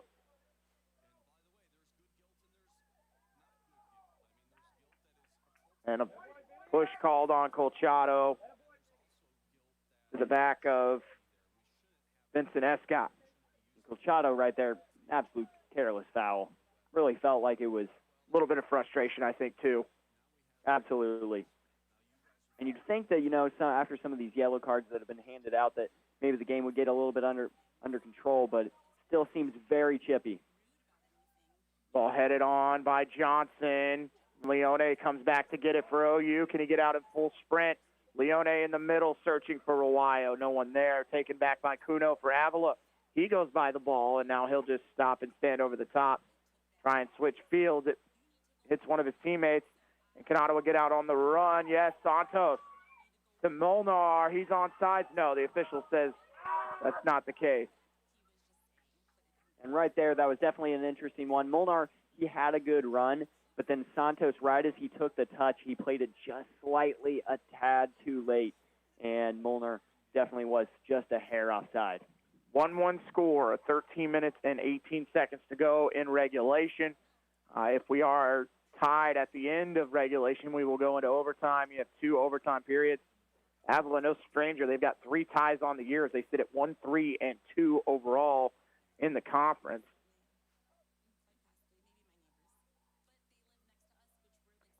You'd have to think that even though it's only 1-1, you'd have to think there's still going to be another goal. There's been a lot of pressure from both sides. Good ball down this near side. Nasir well off his line, and he's going to try and usher this one out of play. And, I thought Molnar had kept it in. Instead, it's going to be a goal kick for Avila. Good persistence from Molnar, though. Almost had a... Well, we've mentioned it all night. Nasir plays off his line almost the entire match, and that time almost cost him as he waited for that ball to try and trickle over, and it almost didn't as Molnar got a touch or it crossed the end line. Returning for Avila, that is going to be Logan Gaynor back into the game. Goal kick takes an Avila bounce. Gaynor wins it, flicks it over the top of his head. Avila's got numbers on the far side. Gaynor makes the run. Played into the middle. He'll have the ball. And Leone takes it away, and then that'll be a foul called on Ottawa. And this is about as dangerous as it gets from less than 20 yards out. And that's just one Leone completely missed on the tackle and cleared out Gaynor. Ottawa University here in trouble as this free kick very, very close to the goal. Luckily, it is a little bit off center, so it's not a great angle, but still very dangerous. And also, if they crash the goal, Avila does, could be bad if there's a save that's kind of just knocked off and not caught. Steinhaus will be over the top of it. He's the goal scorer for Avila. Now they'll switch and let the lefty take it. It's deflected towards the goal, play back in the middle, and Ottawa does clear it out of the 18. Molnar then gets brought down hard by Carrillo. As Carrillo has a lot to say to Molnar, but he's the one who committed the foul as he jumped over the back of Vincent. Ottawa wanting to switch fields, and they will. They'll find on the far side Alvarez, and that's one he just got to continue to carry. Leone out wide for Molnar. Vincent working right side, defender on his back, crosses in the middle, and credit to Nasir. How does he get that ball as it was well struck? He prevented the rebound, which would have gone right out to Santos. As Carrillo again taking his time to get up off the turf. The official stopping the clock with 10 minutes and 15 seconds to go.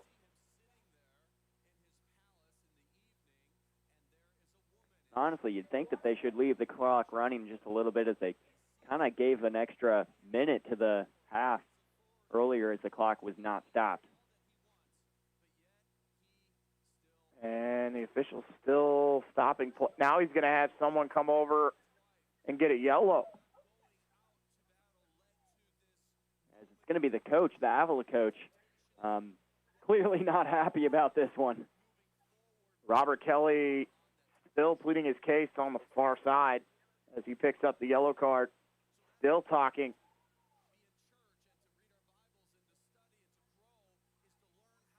He has plenty to say for our center referee.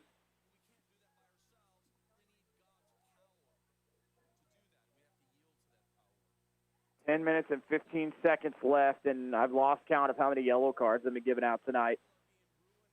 As Avila has 1, 2, 3, 4, and I think he just got sent off.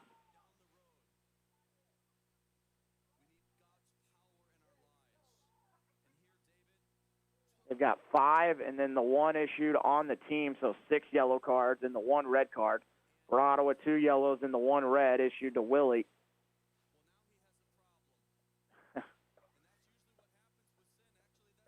We've had a total of 11 cards issued, 11 yellows and 2 reds, if you're keeping score at home. I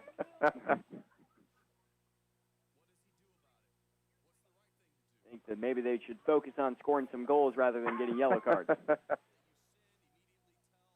As the official has still not started the clock, as Nasir will just have it for the Eagles, and he'll punt it upfield.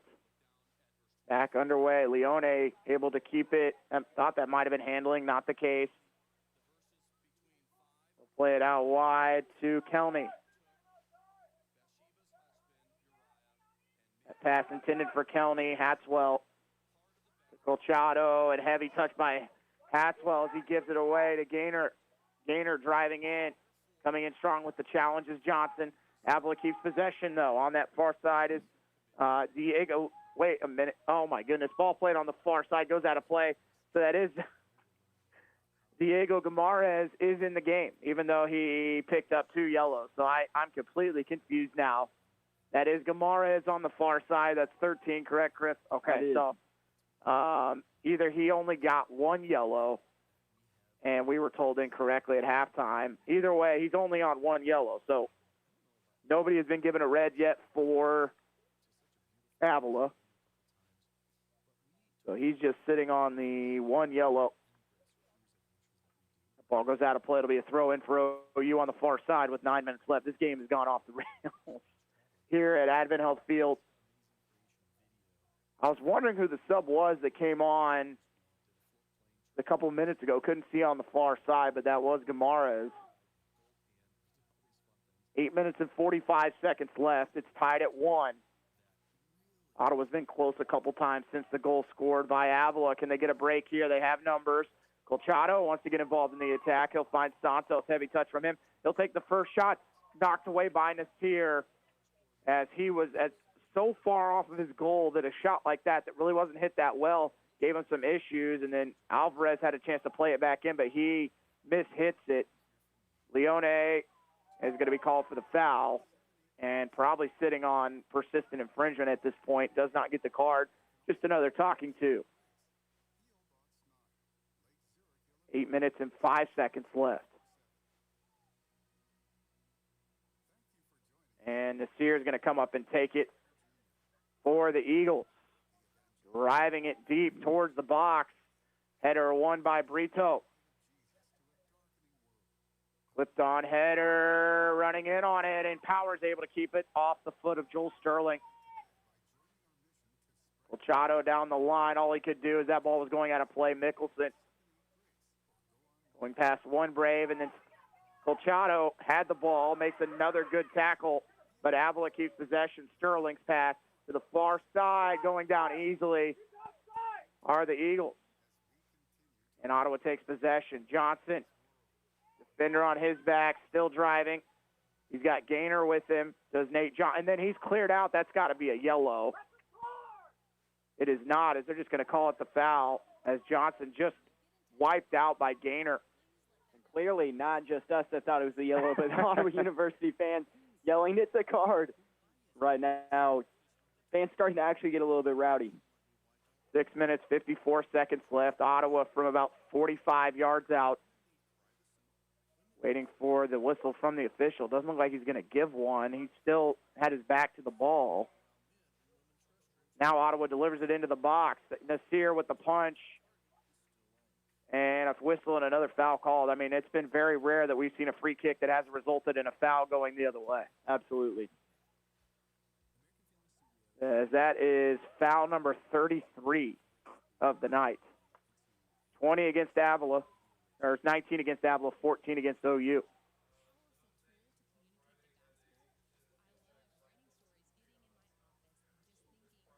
Alvarez for Leone. Nice job to get his head up. Finds Rawayo, but he can't hang on to it. Gets it back, though. Does Jonathan. Rawayo out wide, flicking it on for Colchado. The goalie off his line. Nasir makes the first save. The rebound cleared off the line. And it was a fantastic play as, they slid up, and the assistant referee kind of yelling for a foul there. And I think Colchado is going to potentially get a card here. In my opinion, I felt like it was pretty clean. He got to the ball before the goalkeeper, and then, yes, after he hit the ball, then his cleats went into the keeper. And Ottawa's got to be careful here. The linesman on the near side instantly signaling to his patch, which usually means is a yellow. Nasir still down inside the 18, will pop up. And then I know it doesn't count, but what a job on the clearance off the goal line from the defense for Avila. I think that was Brian Carrillo back there that kept that ball was headed to the back of the net from Molnar. Absolutely. And the shot, not only was it going to go in the back of the net, it was in the side netting right there, but a goal line stop. Even though it does not count as they whistle for the foul first. 5 minutes and 49 seconds left, and now head coach Edward Maya going to get to plead his case, but this one wouldn't matter. I guess I didn't see where the rebound went, so I automatically looked at the flag of the linesman. Did that go out for a corner, or was it cleared just upfield on that on the rebound after Molnar's shot? Honestly, I was looking at the exact same thing. I assumed it was going to be a foul as the AR was waving his flag for the foul, but I'm pretty sure it went out for a corner. It's hard to know. So wait to see what the restart is here. I think he's just going to give Avila possession, unfortunately, for Ottawa, as now Mickelson will be the one that takes the free kick for the Eagles.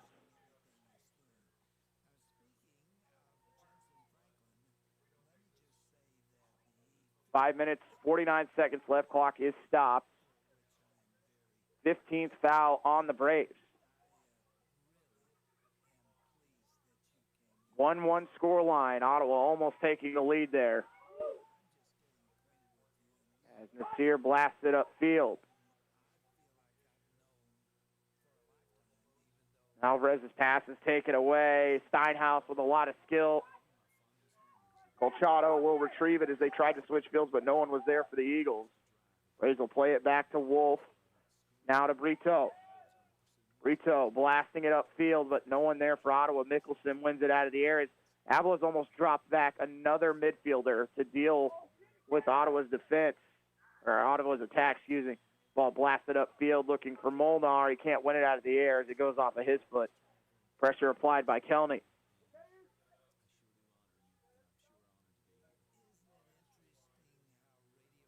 And you almost wonder if Avila, if they can take this into overtime and then, hold Ottawa to no goals, if they would be satisfied with the tie. Here's a good ball played over to Santos. Has the defender on his back. That's Carrillo. It went off of him. It'll be an OU throw. Throw in coming from Alvarez. He gets it back to Leone. Give and go to Alvarez. Carlos trying to keep it alive. He cannot, but it's played right down the line to Leone, who can go all the way back to Johnson. Johnson trying to find someone to show. Plays it to Santos, then out wide again.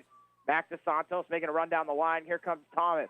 Thomas down the end line. His shot, a save out in front. The rebound, yes! Vince Molnar with the finish off the rebound. Ottawa University, one of the best things about that shot, he was left-footed, one touch. He took no time. That ball came right back to him, and he struck that right in the outside of the net. 4 minutes and 7 seconds to go, and Vince Molnar scores his 7th goal of the year. And all credit to, I think it was Santos with the original shot, as he made Nassar make that one-handed fantastic save. But then Molnar, an absolute beauty for the finish. As Santos was out wide, got by 2 defenders. The keeper making a nice save was Nasir. Went down to his left, but punched right out to Molnar, which left foot is not his preferred foot. And he found a way to give Ottawa the 2-1 lead with 4 minutes and 7 seconds to go. Molnar's 7th goal of the season. And he now has the lead in goals scored by 2 over Jonathan Ruayo. There's some subs being made. Kuno returns for Avila. And now you'd think that Ottawa University is going to either start just booting it back out of the field and trying to park the bus, or you'll definitely got to expect that that Avila is going to start having a little bit more urgency, that's for sure. Carrillo with Santos bearing down on him. He'll win the ball out of the air, and then they call a foul on Thomas Santos, which Carrillo went down hard on that play, and now there's a stoppage. Is Santos about to pick up a yellow? Santos walking away from the ref, kind of giving he's going to say no foul. It's just a throw-in. So, no, it wasn't a card. It was a matter of Carrillo getting up slowly off the field.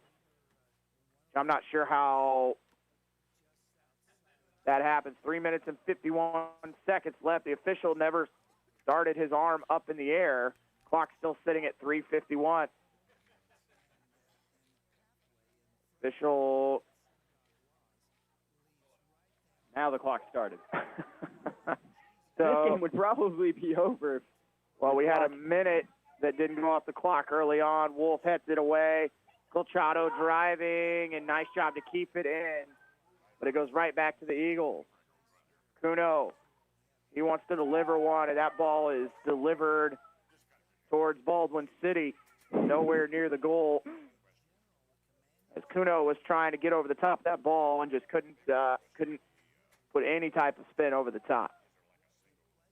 3 minutes and 15 seconds left. Ottawa leading 2-1 off the go-ahead goal from Vince Molnar, his 7th of the season. Now you can see Powers in no hurry to take this goal kick. Well, he knows he has a yellow card to use too, so.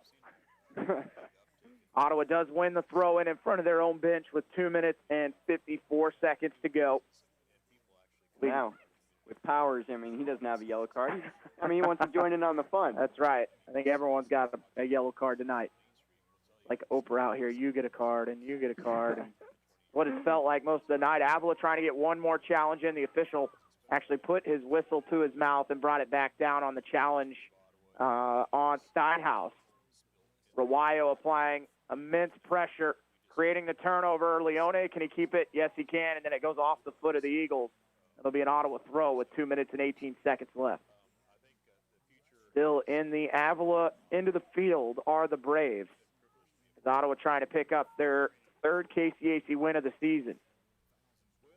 It seems like thus far, a lot of the players just asking for yellow cards, and the referee has not said go fish. Kuno. Colgado tracking back. They'll play it out to this near side. And it is a throw-in. I thought he might call the foul on that challenge on Escott. Pass right side. Minute 40 left. Avila on the attack. Peters. Steinhaus. Back to Peters. And a lot of contact over the head. That ball in front. A shot is blocked. As coming in on the delivery was Jeremiah Epps, the leading scorer for Avila, who's been very quiet tonight. Almost getting a major opportunity there, but it's cleared away by Samir Brito. That's definitely a big opportunity there for Avila. Ottawa University only needs to find off for about a minute and a half. And the keeper is in the box here. Is Nasir. That ball played towards him, and it's headed away. Epps, the keeper still staying on this end. And Leone gets chopped. And then a foul is called and then cleared away by Nasir. Ottawa can just let that ball go. Not a smart move. 50 seconds left. And now they'll stop the clock with 49 seconds left. Ottawa, what are they supposed to do? They had no ball as it was headed all the way down the track. As Nasir does go back towards his goal. 49 seconds remaining. Ottawa up 2-1 over Avila. Powers will take it and smash it upfield, actually hit it into the Ottawa bench. Kind of surprising they didn't send a defender back right next to Powers just to play it to, because there was no Avila defenders on Ottawa's side of the field. Rawayo trying to get a late goal. Can Ottawa get possession? Molnar's there, and that's going to be oh, no.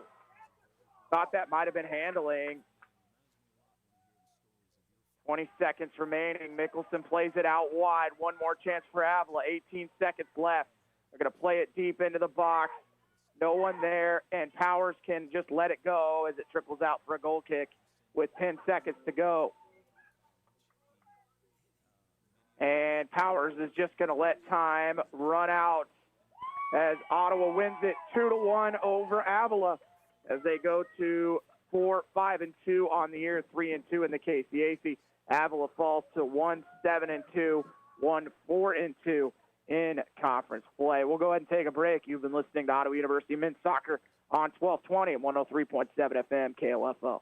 Liberty Mutual Insurance Company presents and Doug. And we're back with Limu, Emu, and Doug for the final question. Category is things you climb. All right, Limu, what do you think? You sure? We're going with Liberty Mutual customizes your car insurance so you only pay for what you need. Oh, so close. We were looking for stairs. Huh. Only pay for what you need. Liberty, liberty, liberty, liberty. So, what are you sipping? Whether it's our freshly ground coffee to wake you up, or an icy Polar Pop cup or Froster to keep you going, our new Sip and Save drink subscription at Circle K will keep you refreshed every day. Join Circle K's Sip and Save and grab any size drink every day for just $5.99 a month. Yeah! Start sipping and saving today. Just sign up with your mobile number when you check out at Circle K. Limited time offer at participating locations. Your parents reached for Vicks when you were little. Now that you're a parent, Vicks Children's Botanicals Cough Syrup is what you reach for to help soothe coughs and clear mucus without drugs or high fructose corn syrup. That's because it contains natural marshmallow root and ivy leaf to help soothe coughs and clear mucus associated with hoarseness, dryness, and irritants. So look for Vicks Children's Botanicals Cough Syrup, day or night formula. These statements have not been evaluated by the Food and Drug Administration. This product is not intended to diagnose, treat, cure, or prevent any disease. Napa know-how. At Napa, buy a 5-quart jug of Mobil 1 motor oil and save $10 on a pair of wiper blades. It's the perfect autumn deal. Mobil 1 for colder weather, new wipers for the rain, and an extra $10 to buy Halloween candy you'll most likely eat yourself. We're not judging. Quality parts, helpful people. That's Napa know-how. Napa know-how.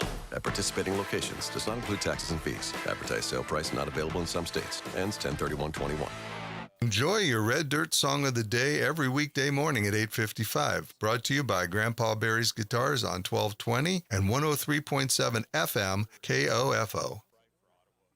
And we're back here at Advent Health Field as it's a final score, Ottawa 2, Avila 1, as we wrap up our coverage from tonight as our first game going to the Eagles in the women's contest, 2-0. They had a goal scored by Morgan Petland with 16 minutes and 44 seconds remaining in the first to go up 1-0. Avila would extend it with a goal with just over 6 minutes remaining in the second half as Petland got to take that penalty kick as well to go up 2-0. Ottawa did manage to force a red card on the goalie, Madison Baker, but Ottawa unable to convert on the 19-yard free kick as it was a final of 2-0. Willow Good did make 6 saves for Ottawa in the loss. Danae Evans and Ashby Owen both with one shot on goal. The women will be at York on Saturday in our men's contest. Final score, Ottawa 2, Avila 1. Braves scored to start the second half on a header from Samir Brito as I believe we'll take a look at what the final scoring was. Julian Colchado is the one who gets the assist. As for Brito, his first goal of the year to Ottawa go up 1-0, but Avila got back into it 8 minutes later. A penalty kick by Brito that resulted in a yellow card for him. Mateus Steinau stepped up and scored the goal to make it 1-1. But Ottawa then applied the pressure, and then over the next 15 minutes, Ottawa came close a couple times, but Bensei Molnar scores his 7th of the season. And off a rebound on a nice shot by Santos. Nasir made a nice save, but punched it right out to Bensei Molnar to give Ottawa the win, 2-1. They improved to 4-5-2, 3-2 in the KCAC. They will also be at York on Saturday. Want to go ahead and wrap it up. Want to say thank you to our producer, Robert Floyd, and, of course, my color commentator, Chris Hansen, who had to step away as he had a meeting this evening. But, of course, want to thank him for all of his help tonight and, of course, all of you listening. Ottawa gets the win over Avila 2-1. For Casey Weeder, I want to thank everyone for listening. Our next coverage of Ottawa University Athletics will be on Saturday as Ottawa University Braves football travels to take on St. Mary. Bob Johnson on the call with the pregame at noon, kickoff at 1 p.m. Have a great evening, everybody. Ottawa beats Avila. You've been listening to Ottawa University Men's Soccer on 1220 and 103.7 FM KOFO.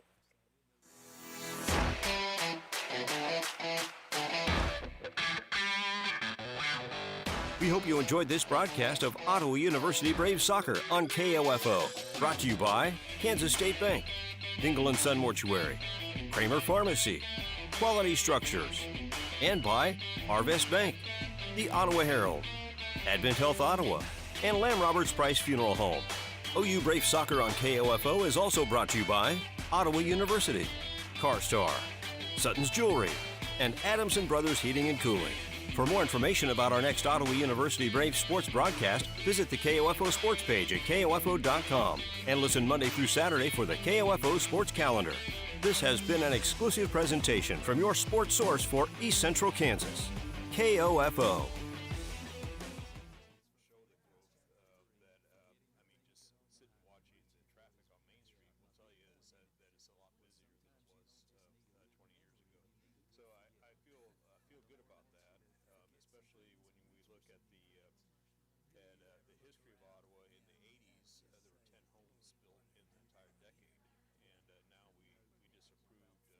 Seven